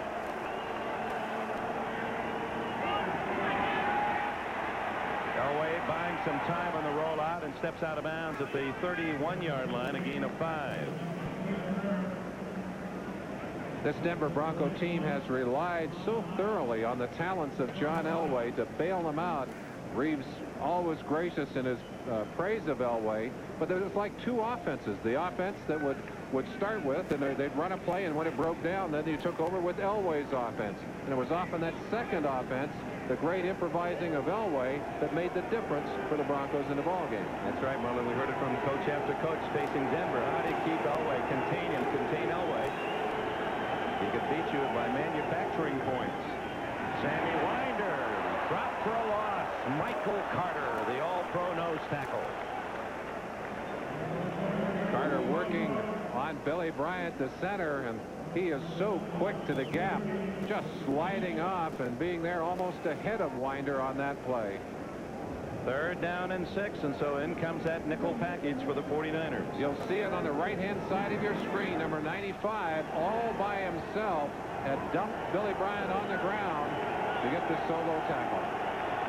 Elway, 3 wide receivers to the right, and now he brings Sewell in back as a protector Over the middle and Dropped the football. Ricky Nattiel unable to hang on at the 37-yard line. Eric Wright on the coverage as they went with 6 defensive backs. So often this first offensive series will set the tone, and then if that's the case, Denver is in trouble. They have certainly not done anything to change the momentum in this ball game here in the first series of the second half. Don Griffin, 29, and 82 John Taylor drift back as Horan to punt. He kicked 4 times for a 45-yard average in the first half. This one up in the wind. Taylor able to spin away from the first man downfield and then is tackled at the 30-yard line. Great kick into that wind. Great kick. 42 yards on the kick, a 2-yard return. So here's your 40-yard net. Sam Grady, the sprinter, was the man that was down there to try that first tackle. It just missed him. You got to catch him like the football, Sam. You got to catch him. Roger Craig looking for 6 straight games of 100 yards total offense. 55 in the first half, so he's on course. And he gets the call on the first play of the second half. Good yardage before he's out of bounds at the 37-yard line. Jim Ryan makes the hit, a 7-yard pickup. Coming into this ball game, Craig averaging 4.9 a carry, which is a huge average for a running back. Well, look at him just little dip inside. Ryan doing a good job, number 50, of getting off the blocker to push to the sideline.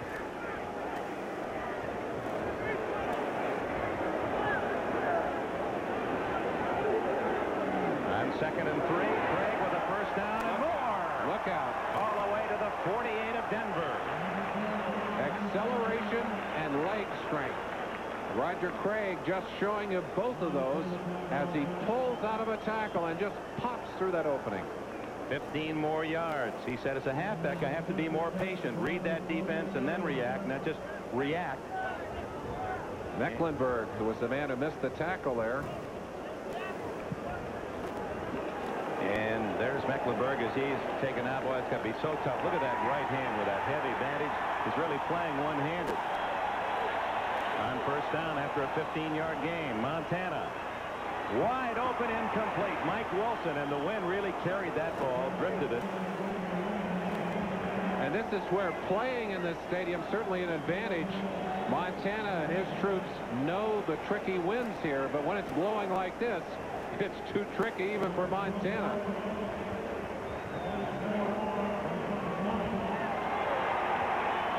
So it's 2nd and 10. Carl Mecklenburg back in. Boy, that wind is strong enough to almost pick the football right up and lift it off on its own. Really swirling the dirt off the baseball infield. Here comes Craig. Ryan can't get him. Mike Harden knocks him out of bounds at the 35-yard line. Another first down. And Craig running rampant. Rabid Roger Craig here in the third quarter. Craig just running right through an opportunity for a tackle by Jim Ryan. And Ryan has slowed a little bit. Not able to get there. Not able to put even a half-hearted tackle on Craig on that play. And another defensive back down for Denver. Tyrone Braxton. Boy, that is horrible news. The Broncos decimated already. They've had real trouble holding people together. There's the missed tackle by Ryan. And you can't arm tackle Craig. You've got to wrap and hook. Look at him dip and just drive. He's still not on the ground. Braxton looks like he'll be back into this game, but the Broncos so thin at this point that you wonder who they're going to put into this ball game. Roger Craig with 78 yards now rushing in the game. That puts him over 500 yards for the year. He's 6 feet tall and down from 224, weighs around 212 now. Hit in the backfield, still breaks free, and the second man, Simon Fletcher, along with Mecklenburg, able to make the tackle. Mecklenburg finally wrestled him down. The first hit by Walt Boyer, who was slanting inside. And one of the things that Joe Collier will do when he has that defense slanting, they'll occasionally get a good seam, pop free. And when you get a shot like that, you got to put it back down on the ground. Make him fumble if you can. There's the signal going in. One of the difficult parts of this Denver defense, it's so complex that you don't just step in and play in it. Second down and 11. Montana off a play fake. Underneath to Craig. And Craig, who leads all receivers, 35 catches coming into the game. That's his first catch today. It goes second catch, goes for 6 yards, and a dust storm off the southern end of Candlestick Park, the baseball end. A virtual hurricane here, and Joe Montana thought he was hit by a hurricane that time as Sean Knight leveled him just as he threw that football, and he got up a little bit groggily, but he's gotten back into the huddle now. Takes the signal from Steve Young on the sideline and drops down into the huddle. Third down, a short 6.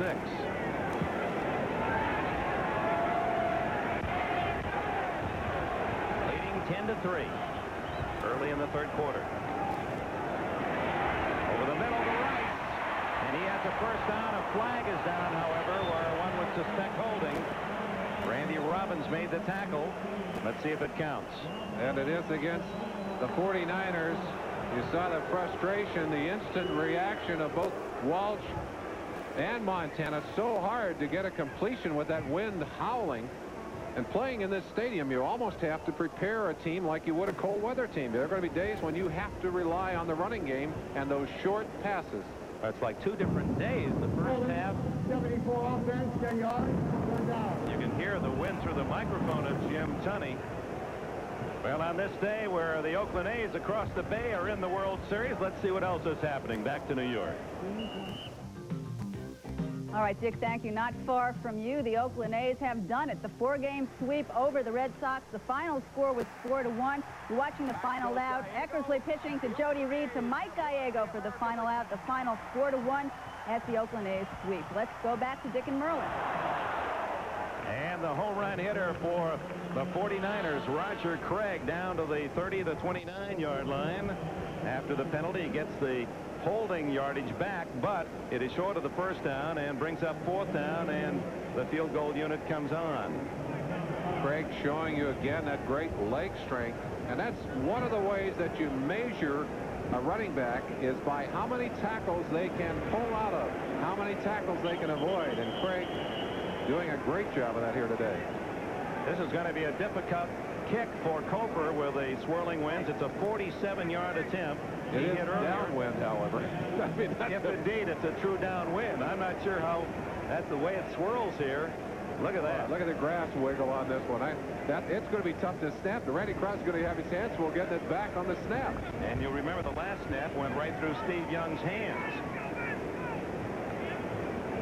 In fact, so windy at 47 yards, that Denver defense may be reminding themselves, watch out for a fake.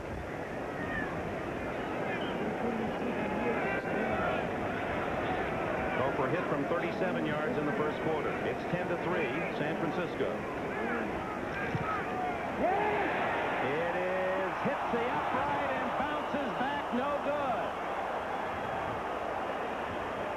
Boy, if anything, I thought it would drift to the left. It stayed right on the right upright all the way. Timeout.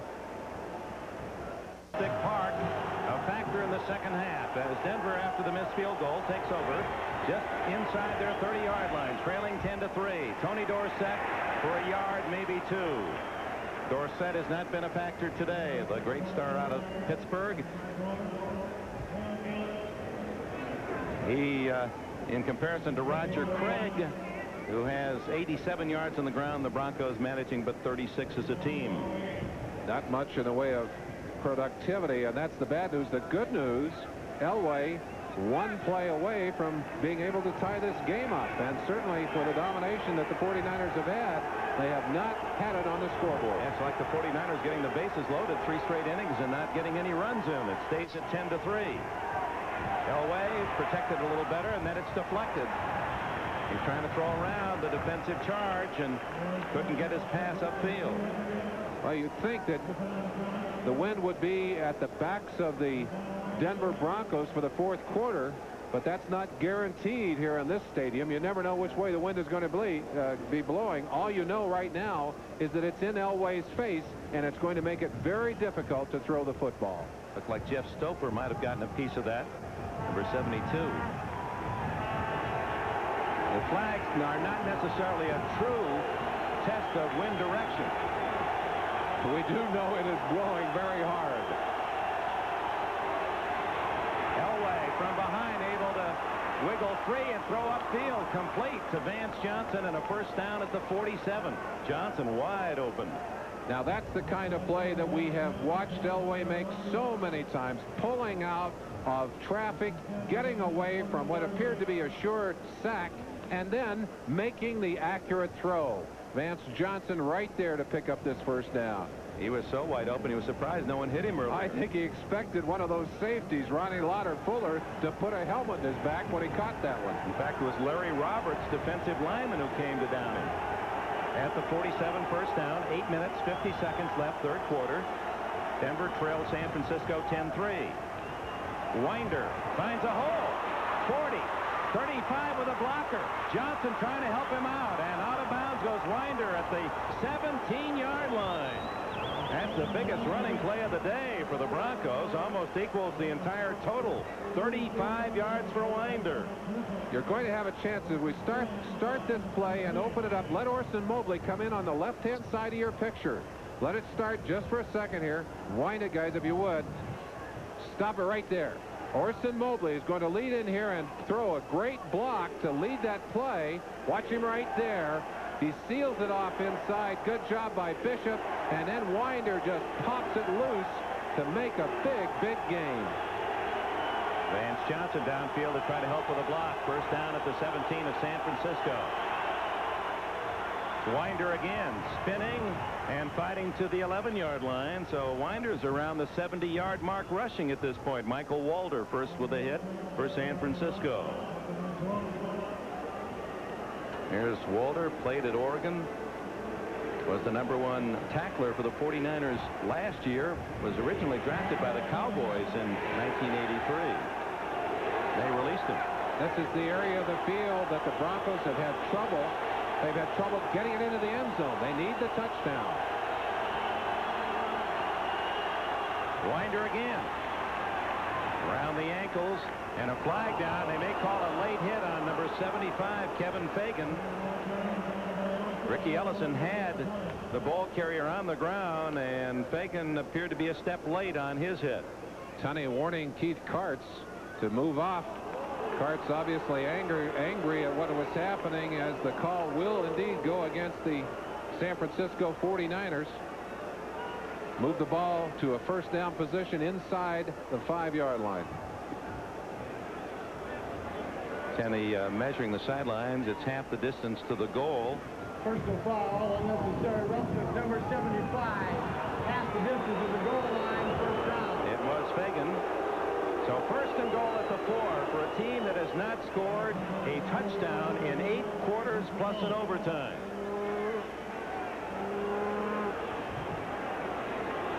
The end of that play, at the top of your screen, you saw Fagan, number 75, stacking. He drew the flag.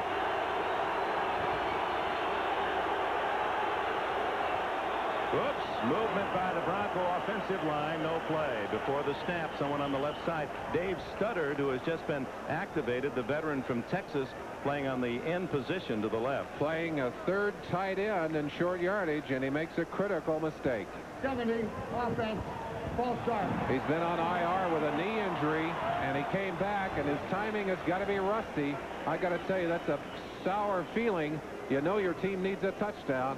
You sense his anger and frustration. There he is, just misjudging the snap count. Boy, does that change the situation. First and goal at the 4 to first and goal at the 9. Winder, the only back behind Elway. And it's Winder again. He's been the workhorse on this drive, and he's close to the 5-yard line. He picks up about 5 yards. That's the 5 they lost on the penalty. But the last 5 are going to be the toughest, and they've only got 3 downs to do it. Coming in with a play from the sidelines as Mobley goes out is Tony Dorsett. Winder, 4 straight carries. This is the 27th possession since Denver has scored a touchdown.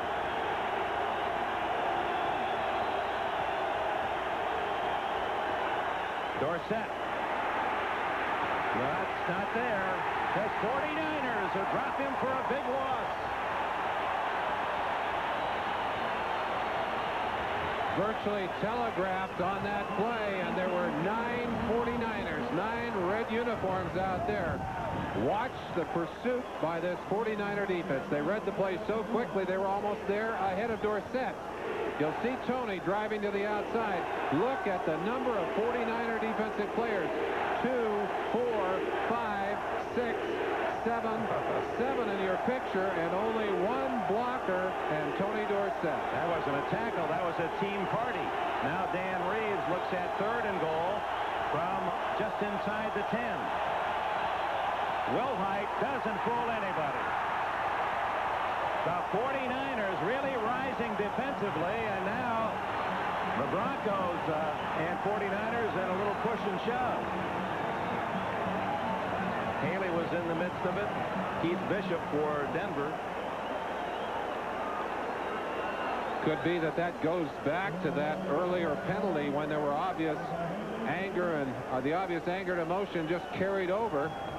You saw Reeves talking to Vance Johnson, upset about something on that pattern. I think frustrated at the read that Johnson made on the defense, and he is still cooking Johnson on the sideline. And yet they called 3 running plays from that 1st and goal situation. No passes. Maybe missed the block. Carlos will try a 27-yard field goal. He hit a 27-yarder in the first half. Into the wind. He's got it. So the Broncos get the field goal, but once again, a touchdown opportunity is lost. And it's Denver trailing by 4.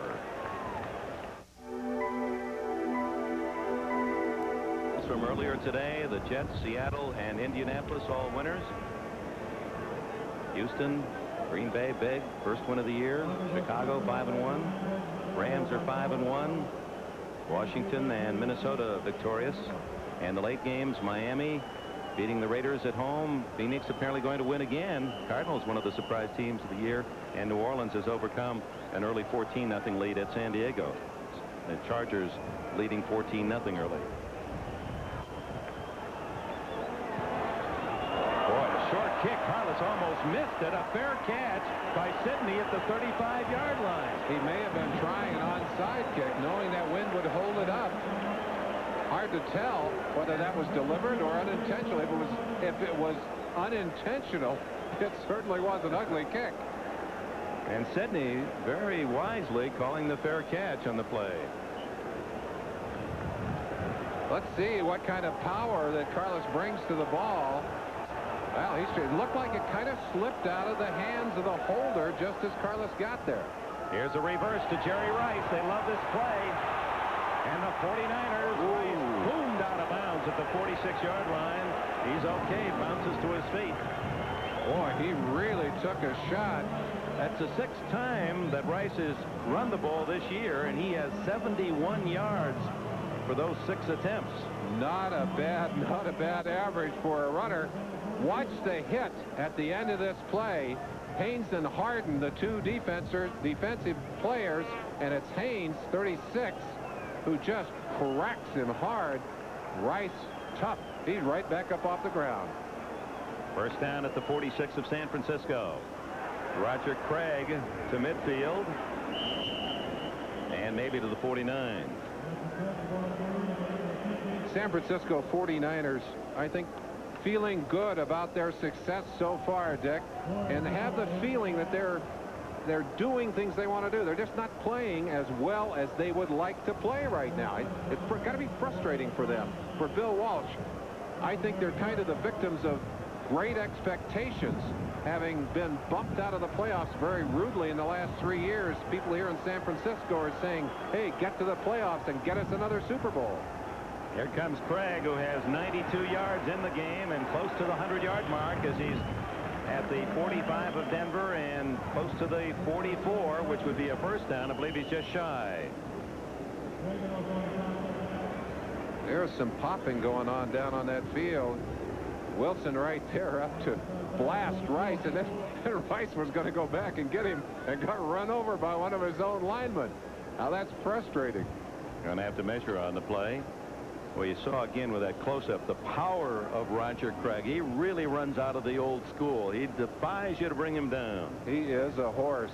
You see how they're having to hold that football down to keep it from rolling with that wind howling, and you saw that it is short by about 2 feet, 1.5 feet. Tunney will bring the ball out, bring a new ball out actually, and mark it. Let's see if they have to hold that ball down. They'll push it down and maybe dig a little hole for it. Now they're going to have to hold the ball on the turf until the center arrives to put his hand on it. Now you know that wind is howling down there. Rathman is the lone setback behind Montana. 3rd and inches, and Montana straight ahead behind his veteran center Randy Cross, who played at UCLA. And Cross, who was a all-pro guard, now playing that center position. There he is, 6'3" and 265. I'd say that's a fine offensive line, and across the old-timer in that line, he's kind of the leader, calls those blocking combinations for Wallace and Sapolo and McIntyre and Barton. They are doing a good job of opening holes for, in particular, Roger Craig today, but also for Rathman. Rathman's had a couple of nice runs. Craig was talking about that yesterday, how aggressive they are. There's Rice on the reverse. Out of bounds at the 26-yard line. And his average continues to be flashy indeed. 16 more for Rice. And it looked to me, Dick, that if he had cut back, he might have been able to get another 5 or 10 yards on that play. Maybe that solid hit on the opposite sideline made him think about going inside. But boy, look at the speed here. There is no question he's got to be the fastest man on the field. And there was the little coast out of bounds. I think if he'd have cut inside Wilson's block, could have made another 5 or 10 yards. Ronnie Lott says he times at 4.6 until they put a ball in his hands, and then he suddenly is a 4.2. Just like he had a jet engine on there. On 1st down, it's Roger Craig twisted down at the 22, and that'll be right at the 100-yard mark, either 99 or 100 yards. Make it 101. Craig, who was the first ever in the National Football League to rush for over 1,000 yards and catch passes for over 1,000 yards. That was in '85, and he could do it again this year. I wonder if this is like running in a marathon. When you're going downwind, it's going to be a little easier on you. They are definitely going downwind on this leg of the journey, and Montana would love to be able to get 7 points here. Leading 10-6 with 3:23 left in the 3rd quarter. And it's Rathman. Well, that's a good name for a fullback, isn't it? Rathman. I mean, it just sounds ugly, mean, tough. He is mean. Looks like he's shot out of a cannon sometimes when he comes up inside. And we talked about not wanting to tackle him anywhere but low. The other thing you don't want to do, if you're a linebacker in there and you see him coming in to block, you better just stack things up down low, because otherwise he'll take your hat right off your head. 3rd and 3.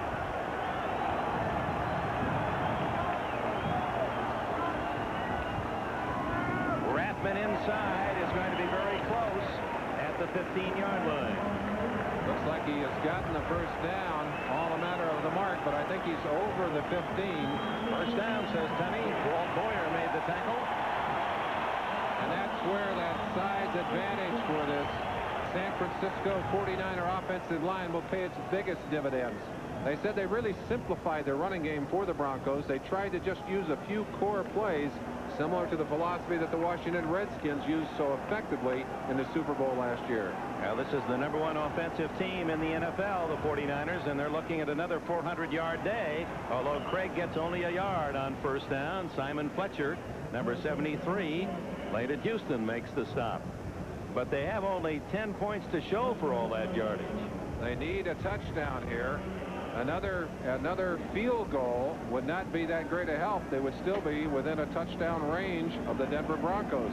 They've got to be thinking of stretching that lead. And I said it earlier, when you have that many opportunities and you don't cash in, you create real problems for yourself.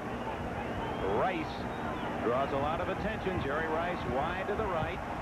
Wilson split left, and that's the tight end Heller has not caught a pass today.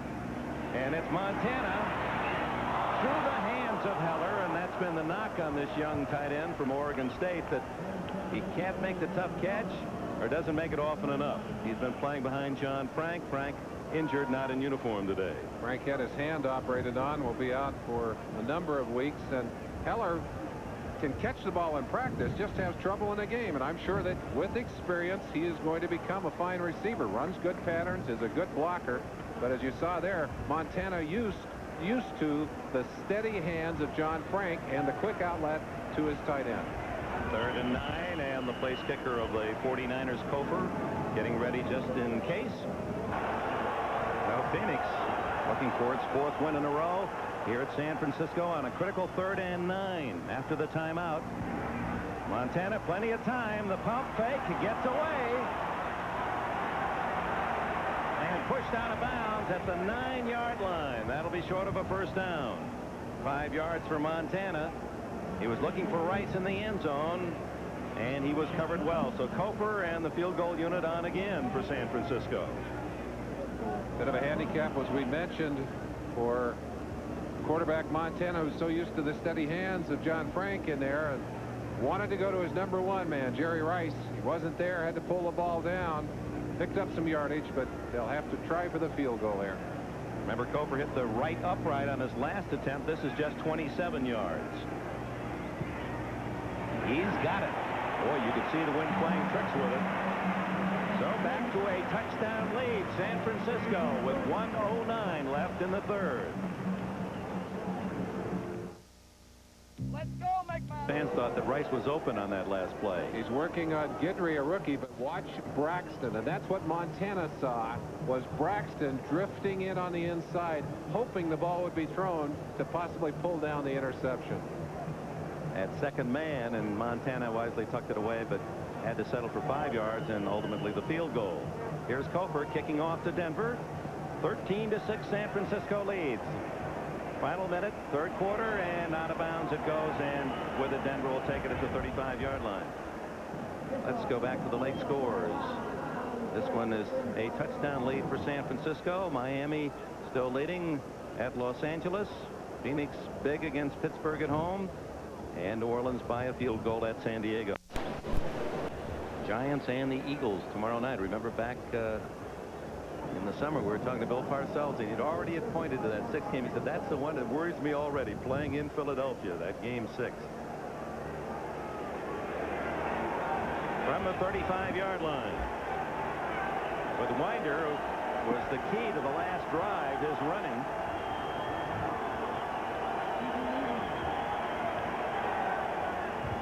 And it's Winder who gets the call on first down.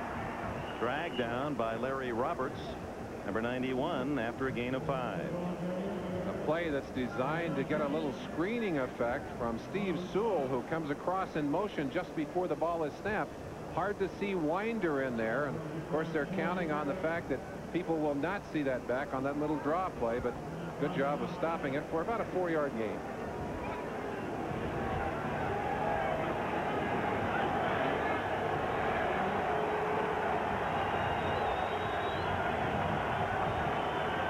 Seconds left in the 3rd quarter. Vance Johnson, the second man in motion, and it's Winder again. Out to the 43-yard line, a couple yards shy of the first down, and that's probably the last play of this 3rd quarter. The running game not being tremendously effective, but you have to run the football. You see the trap by Bishop, 54, to spring the play inside. The gun ending this half, and Denver saying, now the wind is ours. At the end of the 3rd quarter, the score, touchdown lead for San Francisco. We'll be back after these messages from your local school. It really raises havoc. Not only that, it strips the energy out of you, and where the 49er defense is lined up, that whipping breeze is bringing dirt right into their faces and mouths. They're going to take a while to shower today. Going to have to wash it out of every nook and cranny. Well, we're as high as you can get at Candlestick, and there is even dust in all of our papers up here. That's how much is blown around. Start the 4th quarter with a key 3rd and 3 for Denver at their 42.5. Shotgun. And there's some confusion for Denver. They were calling late. good play. Wilhite leaping forward for the first down at the 47. Gets 5 yards. Ronnie Lott coming up to assist on the tackle. And Ronnie Lott had seen something, maybe anticipating that play, was pointing and yelling. I think they were trying to get a change in the defense just before that play was snapped. Lott, they say, is a real yeller in that huddle. He really keeps things buzzing. He sure does. They've missed him when he's been out of the lineup. He brings a much more physical approach to the game. Now playing very deep as a safety man. First down, Denver trailing by 7. Look out. Fumble, Dorsett fumbles, and San Francisco recovers. It's Ronnie Lott who falls on the ball. Lott absolutely stole that football from Dorsett, and Dorsett expecting Lott to try and make the tackle, and Lott simply went in and stole the football. But a good play by Denver up to that point. Watch Lott go right after the football here.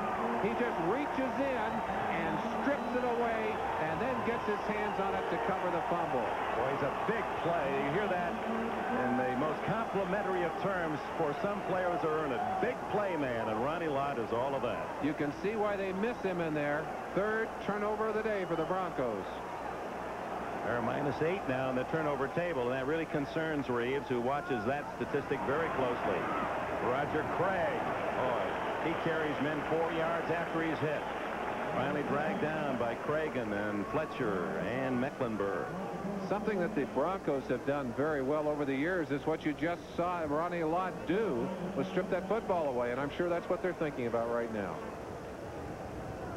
Other stories in this football Sunday, the 6th week of the season.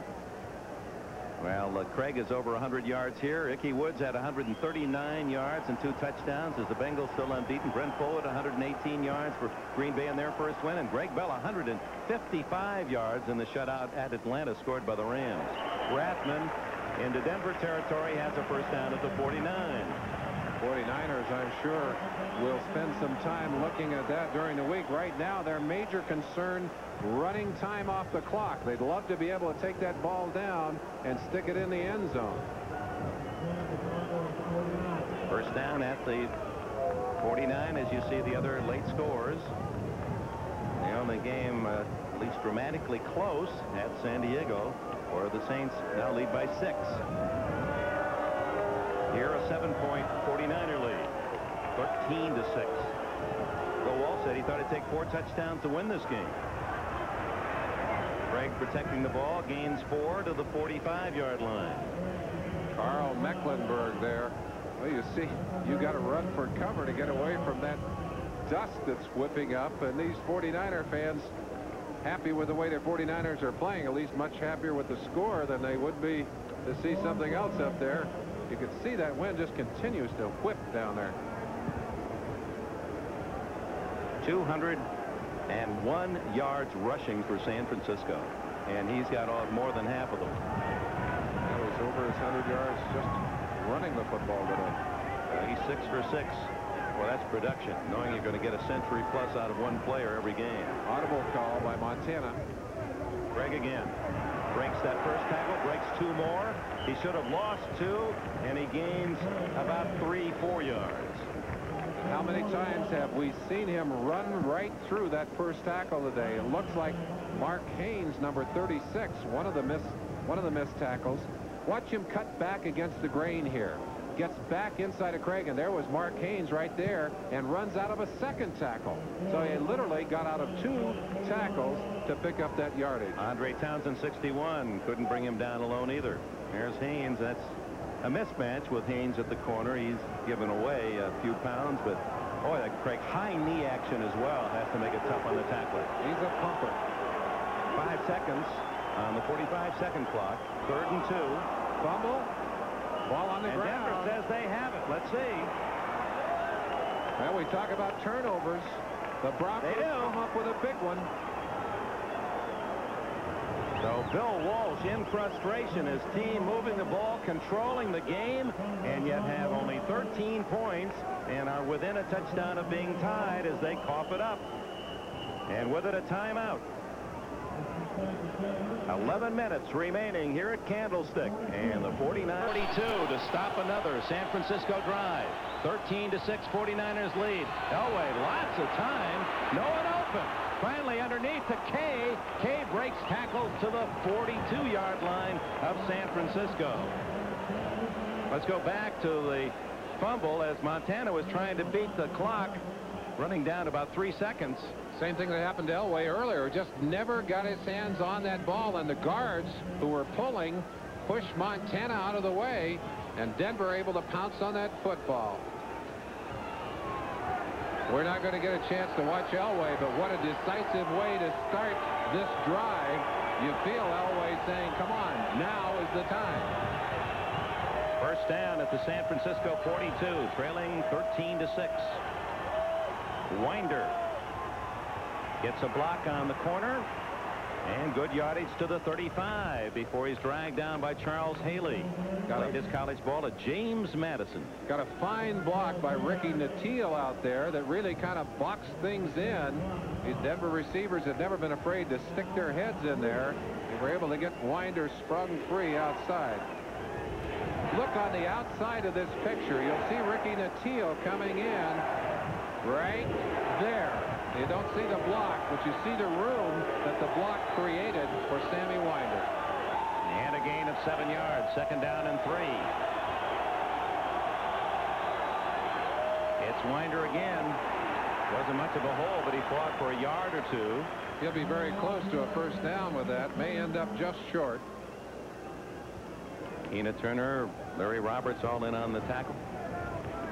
As frustrating as a day as this has been for John Elway, I think if he can pull it together for his Bronco team here in the fourth quarter and get them back on track, this is such a critical game.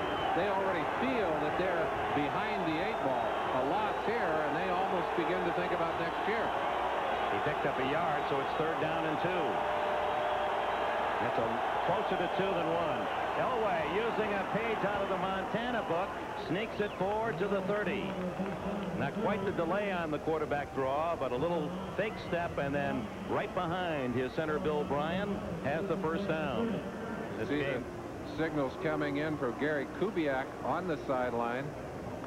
You're right about that, Dick.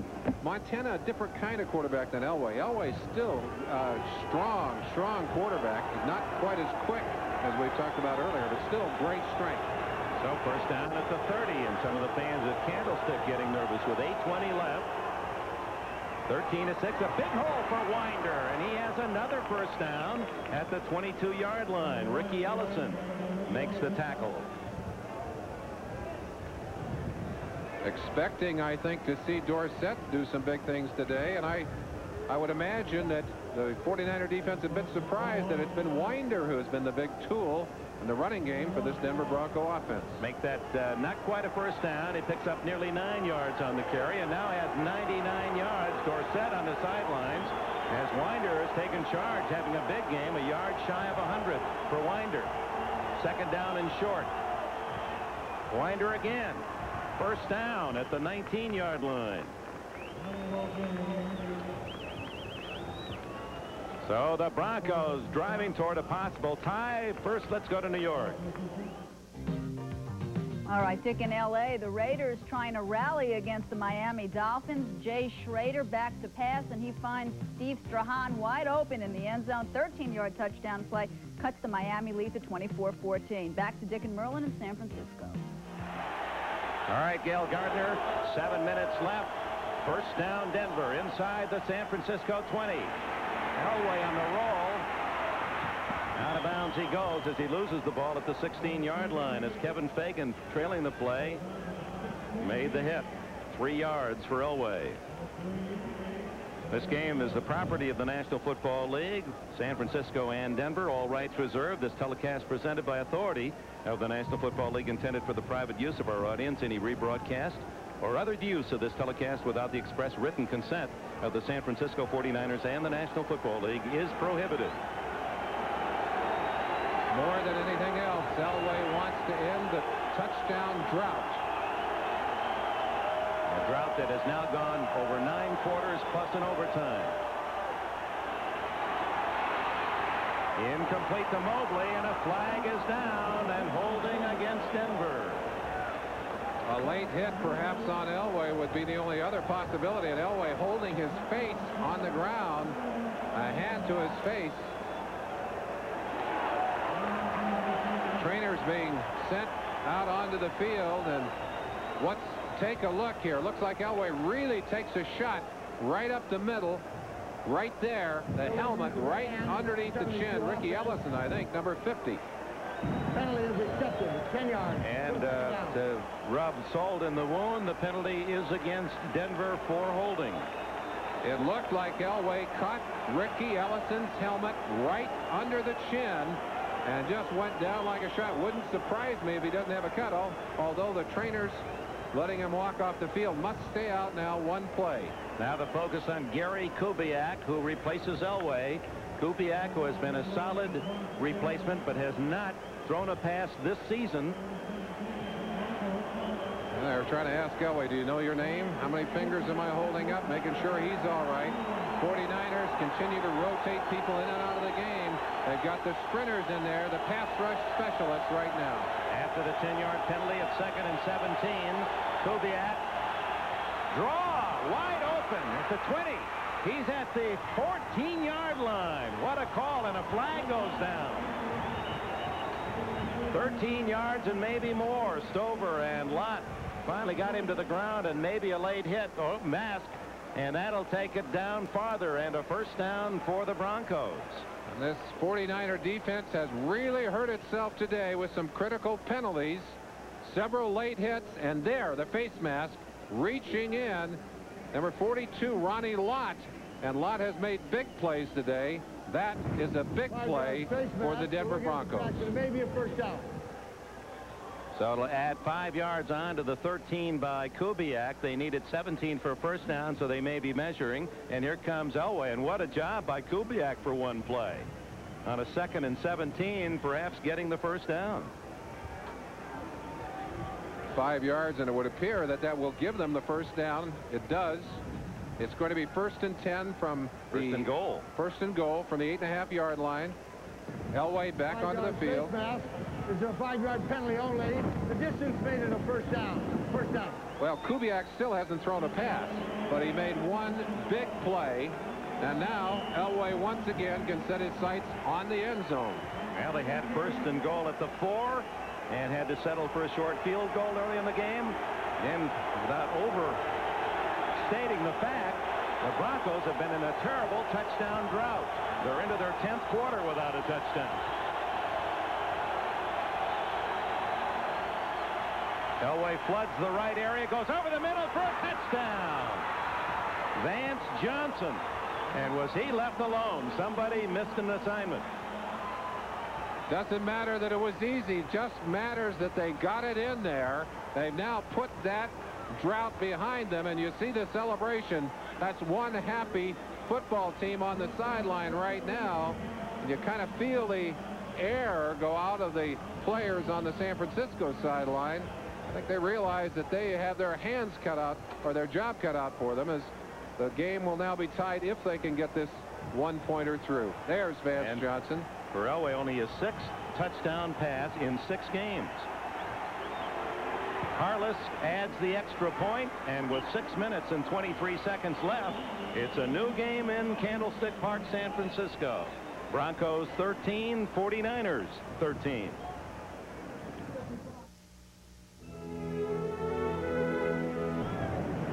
And a key play certainly was Kubiak off the bench. One play getting them a first down on a 2nd and 17. 6 minutes, 23 seconds to go. Tied at 13. Reeves, who played for Tom Landry in Dallas for his career, almost took the job in Atlanta with the Falcons. That's so close to his home. America's joy. The Los Angeles Raiders 30-27 in overtime when they led 24-0 at halftime. Those losses within division, 2 are the tough ones. 3 losses within division, and 2 of those at home. Harless kicks it deep, and the wind carries it right over the head of Doug DeBose. It's first down San Francisco at the 20-yard line.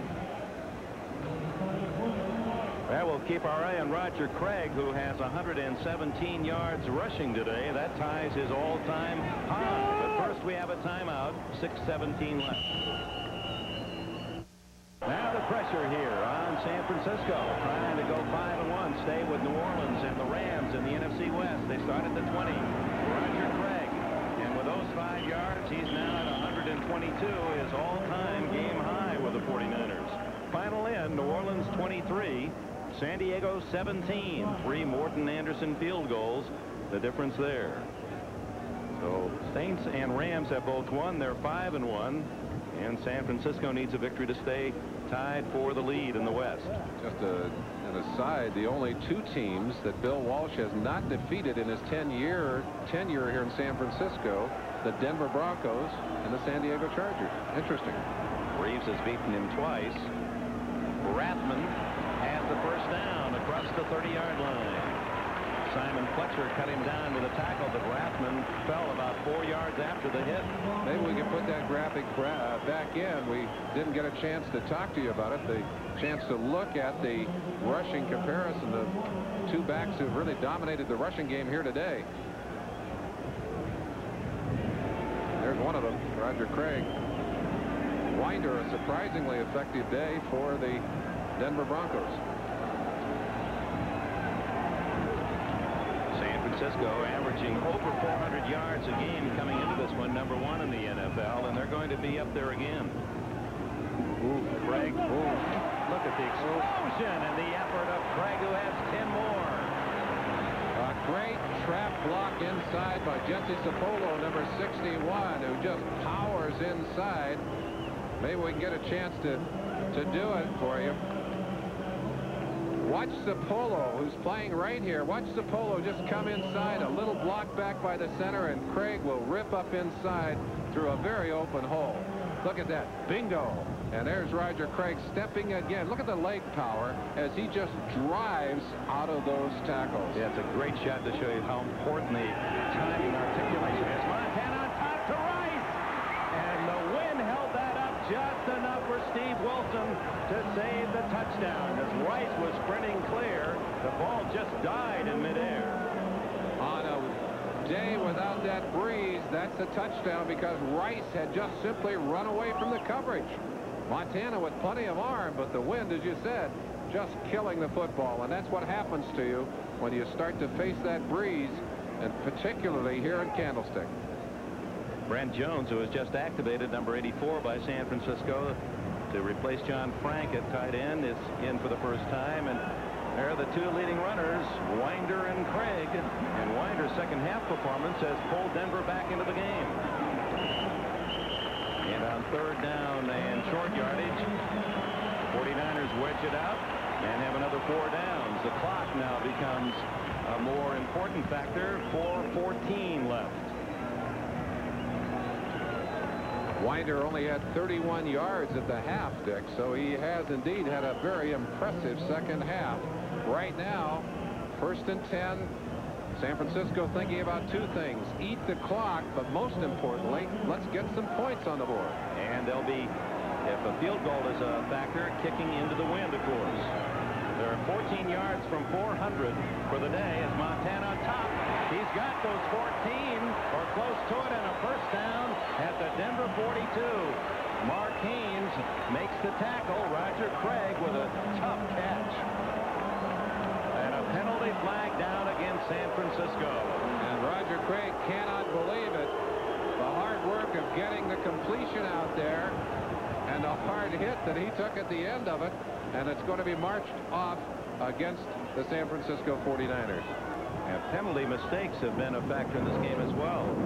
Chip Tutty. 10 yards, still first down. Hard to maintain your dignity when your hat's trying to fly off on you. Well, let's talk for a second about heroics. I'll tell you, Joe Montana, no stranger. Earlier in the year, a 78-yard touchdown pass to Rice with 42 seconds left in the game to beat the Giants. But let's look at this play. Jesse Sapolo, See if you can 61. 61 right at the top of your screen. He's got a wrestling hold there. Takedown. There's the hit we talked about. Mike Haynes.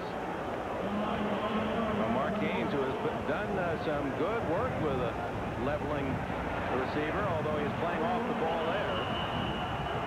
Certainly having a very strong year as Mark Haynes. Steve Young had come into the game for San Pacific Time Zone stations, where the program will be seen at its regular time. Dick Enberg with Merlin Olsen. We have 3 minutes and 14 seconds remaining in the fourth quarter. The game is tied, San Francisco and Denver at 13. A question might be asked here as to why Steve Young is in the ballgame. We've had no indication that Montana is hurt. We do know that Montana was sick earlier in the week. Had the lost flu. about 10 pounds and maybe weakening some. But also, we'd have to maybe wonder that Young's great running ability would figure into this, and we may see him roll out of there. Yes, indeed. There he goes. Plus the fact he has a stronger arm, and throwing into the wind, that could be another reason. So there's several trying to guess with Bill Walsh why Young, not Montana's in there. But Greg Cragen makes the tackle. Well, here's the rollout we predicted, and Young is an outstanding runner, but he can't outrun number 71. Greg Cragen comes from the nose tackle position. Watch it right here, a very sure ankle tackle on Steve Young. And it's ruled a sack for Denver with 2:37 left. And the 49ers now looking at 3rd down and 18. And the big concern at this point is still going into the wind. That's a lot of time. Denver is going to get the football with quite a bit of time on the clock unless they can pick up this first down. For some of you who are just joining us after a placid first half where the wind was not a factor at all, at halftime it came up. Give you an idea how strong it is. It doesn't look it from the flags, but as Denver has taken the timeout, Jim Tunney's hat blew from the 40-yard line right through the end zone, and he's going to have to use that stick in the gymnast to keep everything in place. Put a strap on that hat, tie it under a rope. On the 10-minute ticker, Miami leading by 10 at Los Angeles. That 24-0 lead, however, is down to just a 10-point advantage. Phoenix has beaten Pittsburgh. We know it's final in San Diego. New Orleans beat San Diego. Phoenix about to beat Pittsburgh. 3rd down and 18. Young looking for a bunch. He's a great scrambler, and here he counts. To the 42-yard line, Randy Robbins, number 48, made the tackle for Denver, and they'll have to punt. Walsh not taking any chances. Well, short of the 10 yards. I was looking at the post there. He's actually 11 yards shy of the first down. You'll get a chance to watch the play as Young bursts out of there. He has a little bit of time. He's looking to throw the ball downfield. One of his problems as a quarterback, he is not too patient in there.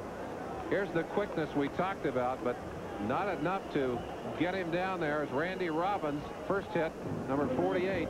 They take him down, and Walsh has his punting team on the field. And a timeout. The 2-minute warning has been given. With a score, San Francisco 13 and Denver 13.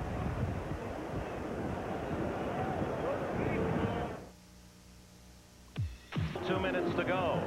And punting into the wind for San Francisco will be Barry Helton. 49ers have controlled the ball enough that Helton hasn't seen much duty here in the second half. Boy, look at the wind take that one. That ball's going nowhere. Almost blew it right back with a great bounce. And Wilhite fields it at the 32-yard line. About a 20-yard bounce. That ball came straight down and just jumped toward the Denver goal line. Normally, when you kick them into the wind like that, it bounces back in your face, and had it, that would have been a no-gainer. Well, we've seen punters down their own punts. It looked like that might have been a possibility on that one. But good bounce and a little bit of room. And now a defensive unit for San Francisco that's taken some heat this year. They've had 3 games where they were certainly maligned for the way they've played. They need to come up with some big plays here, see if they can shut down Elway and company. Crowd will try to help.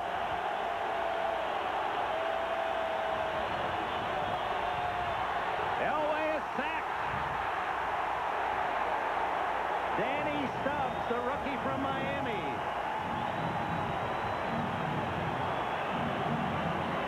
Exactly the kind of play they hope to get to put the pressure on Elway, coming from the right-hand side of your screen, number 96. Elway trying to look downfield, but there's just no way. Ken Lanier, 76, could not hold Stubbs away from John Elway. And Denver will spend a timeout with 1:37 to go. And one of the thoughts here as Elway goes to the sidelines, but we'll pick it up after we pause for this. Merlin Olsen, that with 1:37 to go and a 2nd and 20 deep in your own end, you want to flirt with a possible interception mistake here, knowing you will at worst perhaps have overtime. Absolutely true. And Elway was limping slightly as he came back onto the field. We'll keep an eye on him. There's a little safety valve middle screen to Wilhite, and he plows across the 30 to the 32-yard line to get the 10 yards lost on the sack plus a couple. It'll be 3rd down and 8 or 9 to go. High percentage pass, not the kind that would be intercepted, and we'll see that again. You're right. They don't want to flirt with the possibility of interception here. 1:10 remaining. Elway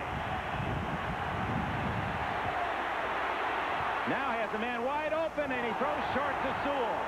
And that was a wind-blown pass, and a flag is down. 2 flags, one on each side of the field for a possibility of an ineligible man downfield. No, offside. San Francisco. So that'll bring up 3rd and about 3. Another opportunity for Elway and company. 1 minute and 3 seconds showing on the clock. 1 timeout left for each side. See if we can hear the number. 96 defense, offside.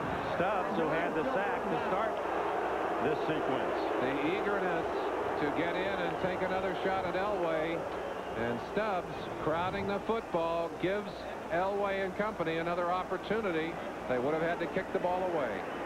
What appears from what happens when you throw the ball cross field, the wind just takes it away from you. You almost have to go down the middle. As strong as Elway is, he couldn't beat that box.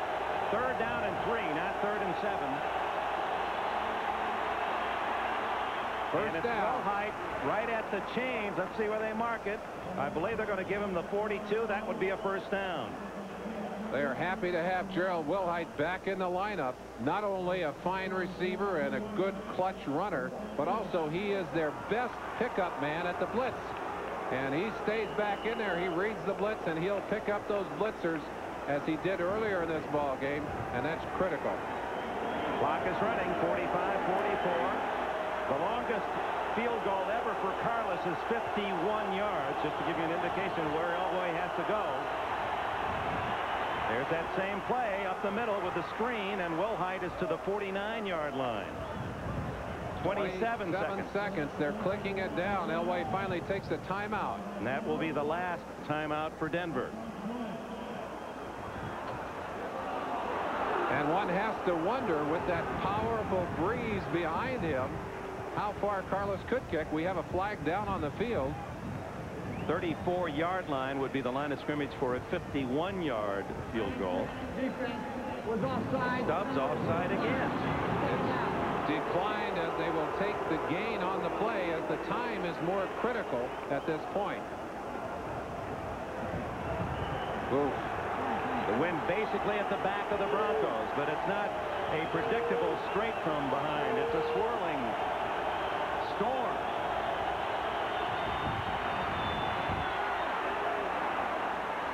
Intercepted. And Elway makes the saving tackle at the 39-yard line as Darryl Pollard, number 26, makes the big play.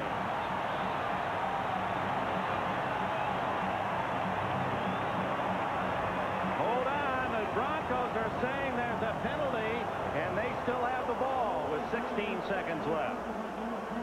We've had a couple of critical calls. 21 defense before the pass was intercepted.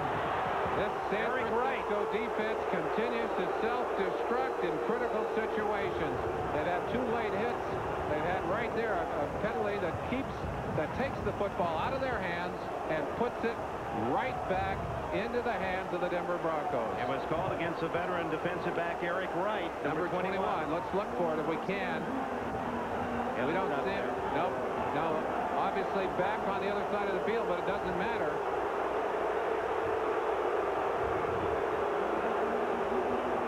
Well, I don't know about you, Dick. There it is, far right-hand side, and you saw the throw of the flag right there. It was a check outside the 5-yard zone. You can't pop those receivers once they get beyond 5 yards. So the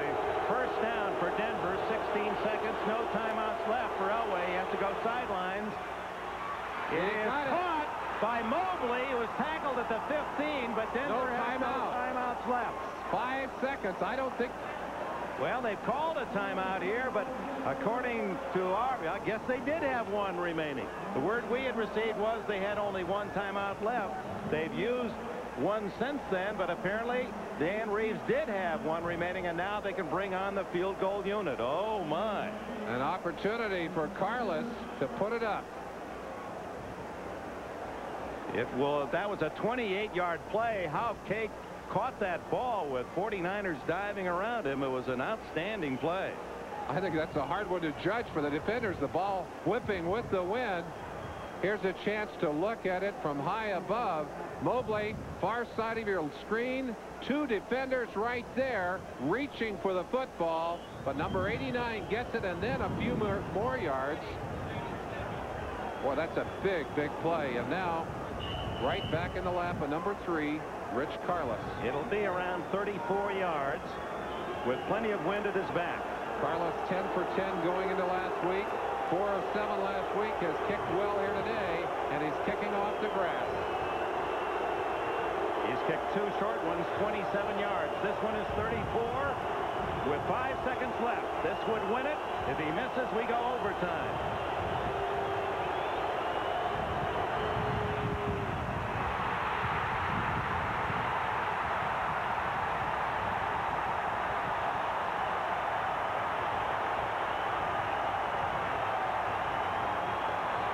Not even close.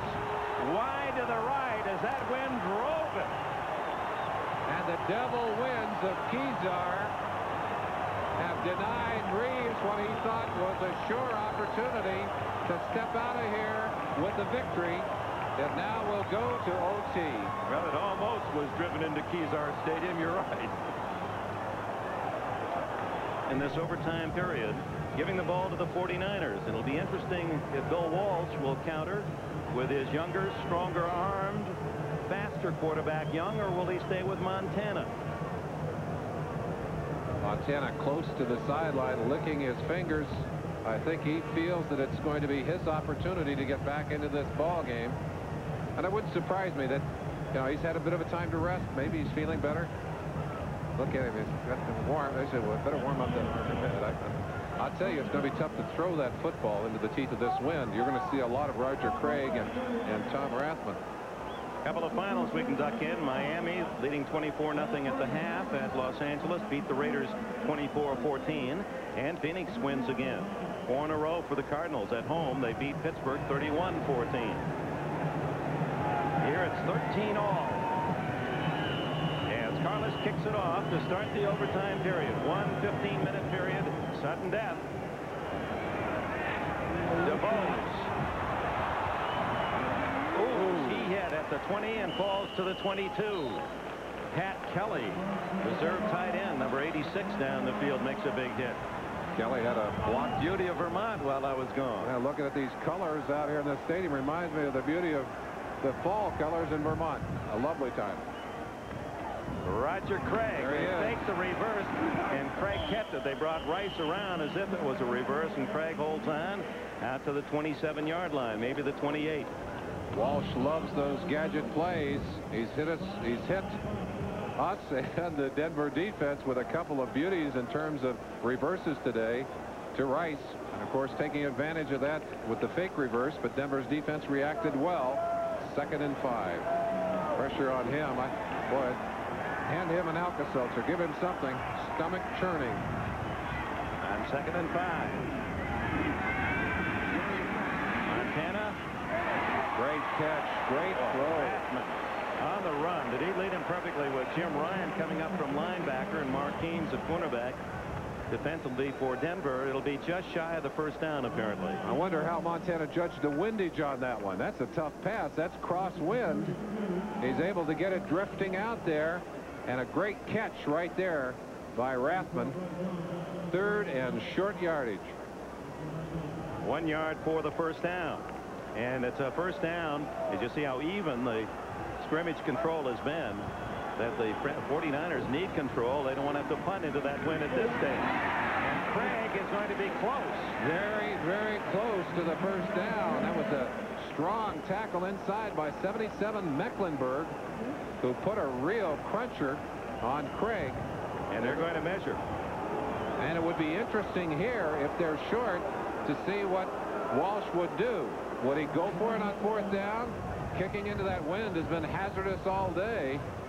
Helton, you saw, kicked one straight up, almost had it not bounced away. Well, he doesn't have to make the choice. First down for San Francisco.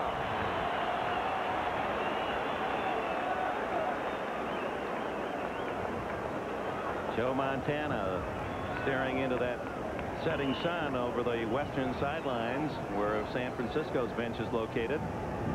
He gets his read, and that always isn't perfect either. As Bill Walsh told us against the Lions last week, he signaled in a very safe pass, and Montana misread the signals and went for a hook and lateral play, and he said, oh, Walsh said, oh, my goodness, late in the game, I could just see that lateral laying on the ground. Here comes Craig.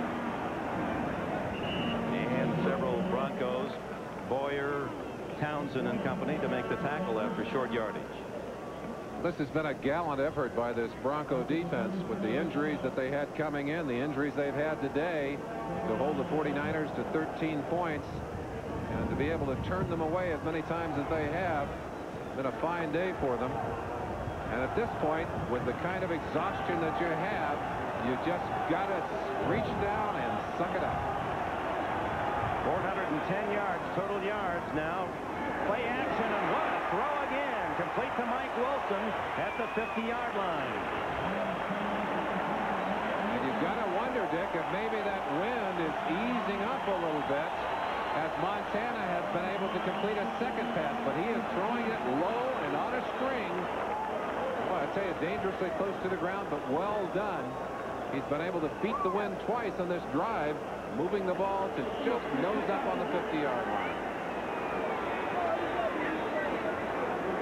That was Wilson's first catch of the game, 13 yards on the play. Wilson had, what, 5 catches last week? Had a big week. There's a delay. They may be looking at the replay to see whether or not he might have trapped the ball, but it appeared to be a clean catch. It appeared to be a clean catch. They may be... Hard to tell from that angle. Replay confirms completed pass, 4th down.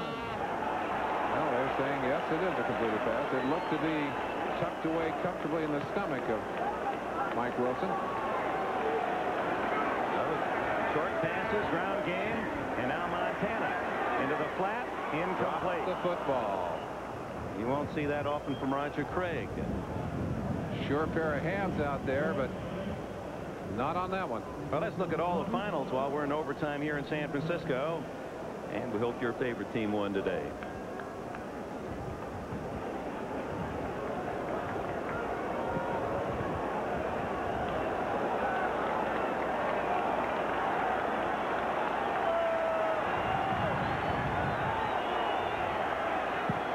Second and 10, Montana.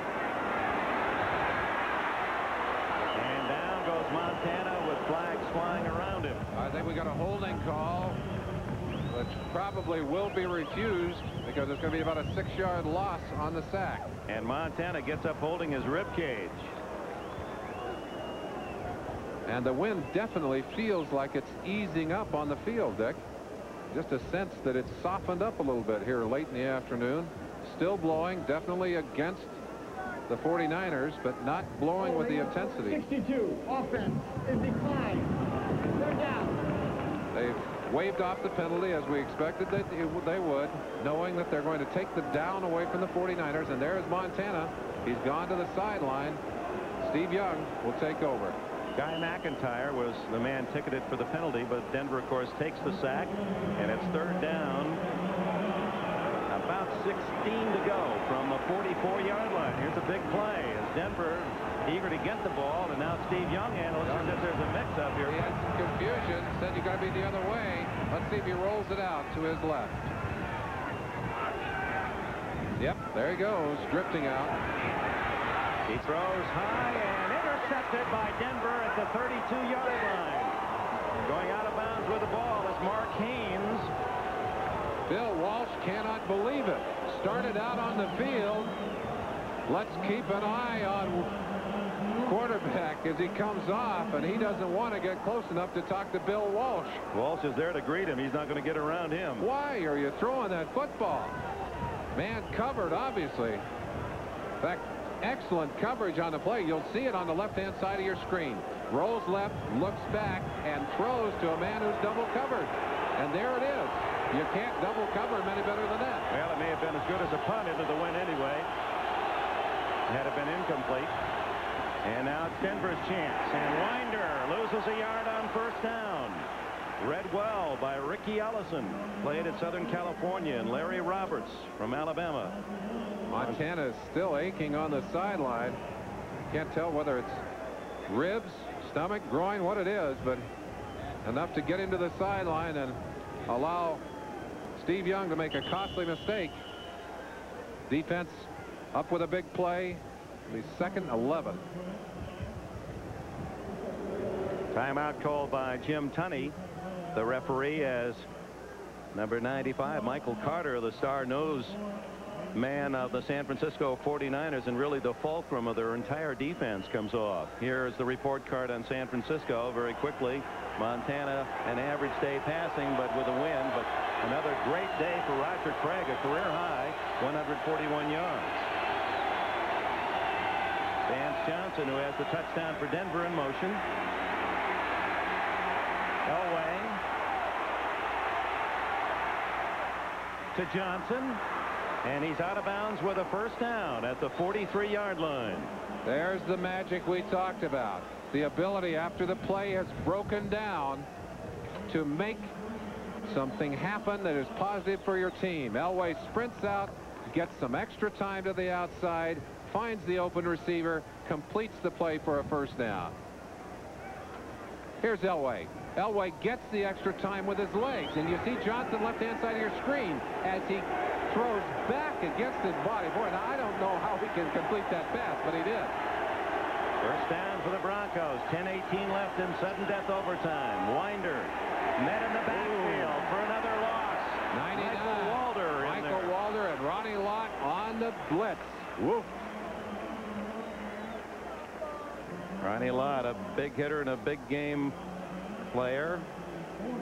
And for Denver, John Elway, 21 of 38, 210 yards, a couple of interceptions, and one touchdown pass. Winder, Sammy Winder, has Tony Dorsett on the sidelines, 103 yards rushing for him. And Vance Johnson, 8 catches for 85 yards. Harless missing one field goal, but that one would have won it. A loss of 2 on first down. And so Elway moves to the shotgun. To the sidelines. Almost picked off on the far side by number 22, Tim McKyer, who intercepted Elway pass in the end zone in the first quarter.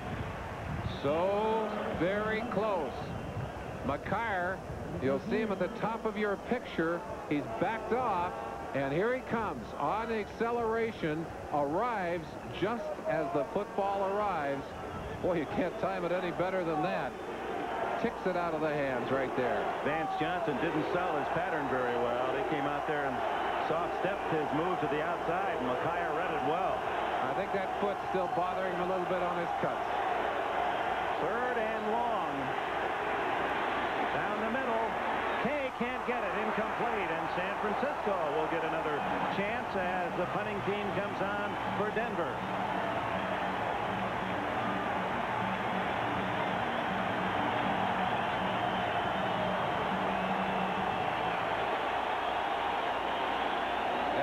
Trying to get it to his big tight end up the middle, but that ball just thrown too hard and behind the wide receiver, tipped that way. Often it will result in an interception.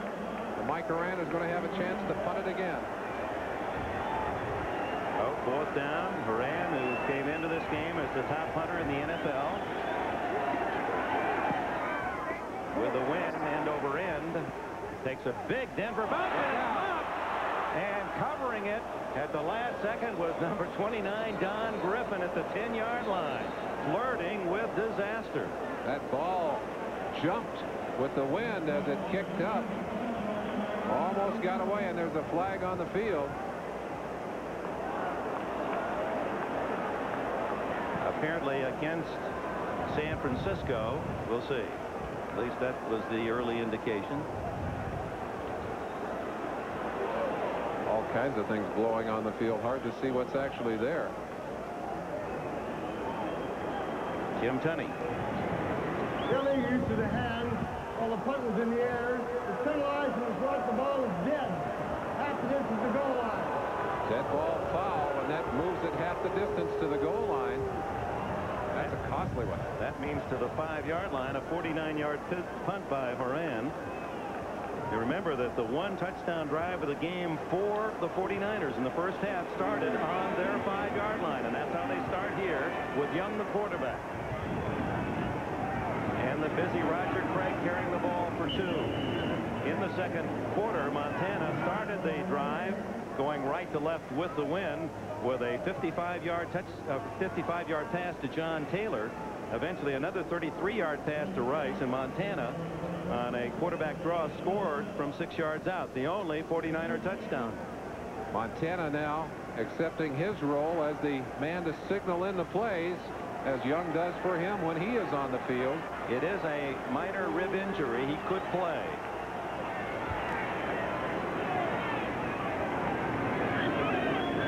Audible call from Young.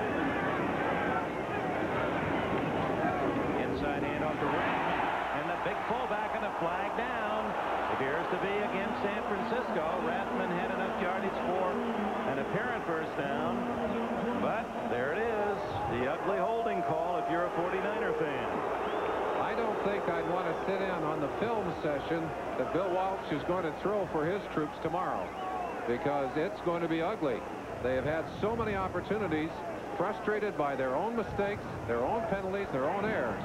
Holding 51 offense. After this, Randy Cross, veteran center, ticketed for that one. And Holding Greg Cragen. Excuse me, Merlin, the 11th penalty for San Francisco, and 85 yards in yardage. Center right there, 51 on 71. And you see Cross just hanging on from the backside. Cragen cannot get away from him. The flag thrown in behind. So it's second down and 12 yards to go from just outside the 3. 8 minutes left in overtime. Yeah, good thing. And he's throwing long for Taylor. Ooh. And no flag. The fans are screaming for one. Harden and Steve Wilson on the coverage.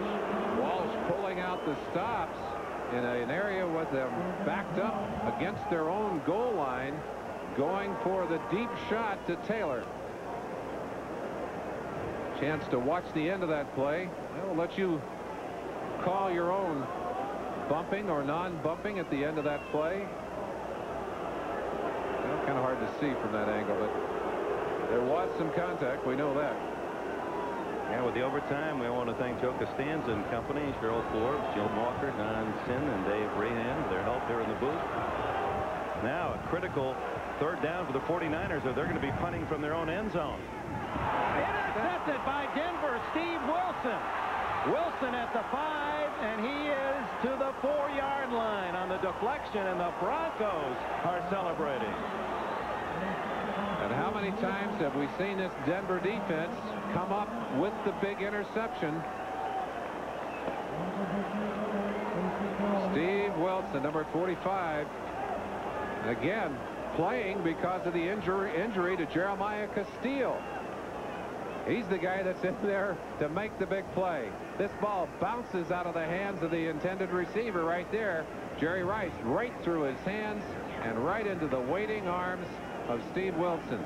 Wilson does a good job of getting away from his counterpart, Mike Wilson, to get an extra 5 yards before they finally took him down. I think Jerry Rice looked up. He saw Tyrone Braxton coming up to make the hit and lost sight of the ball. I believe Elway here is just going to set this up in the middle of the field, and we might see a field goal try on second down. Right into the middle of the line goes Dorsett. Yeah, here it is. And here comes the field goal unit. Not taking any chances. They're going to go right now. And the advantage of that is that if you happen to miss fire on the field goal, you're not on a fourth down situation. You just cover it and go ahead and take it on another opportunity. Carlos, by the way, has to be saying, thank God that I'm going to get another chance after that miss. He missed in the final seconds of regulation from 34 yards. This one is not much more than an extra point. They'll spot the ball at the 13, a 23-yard attempt.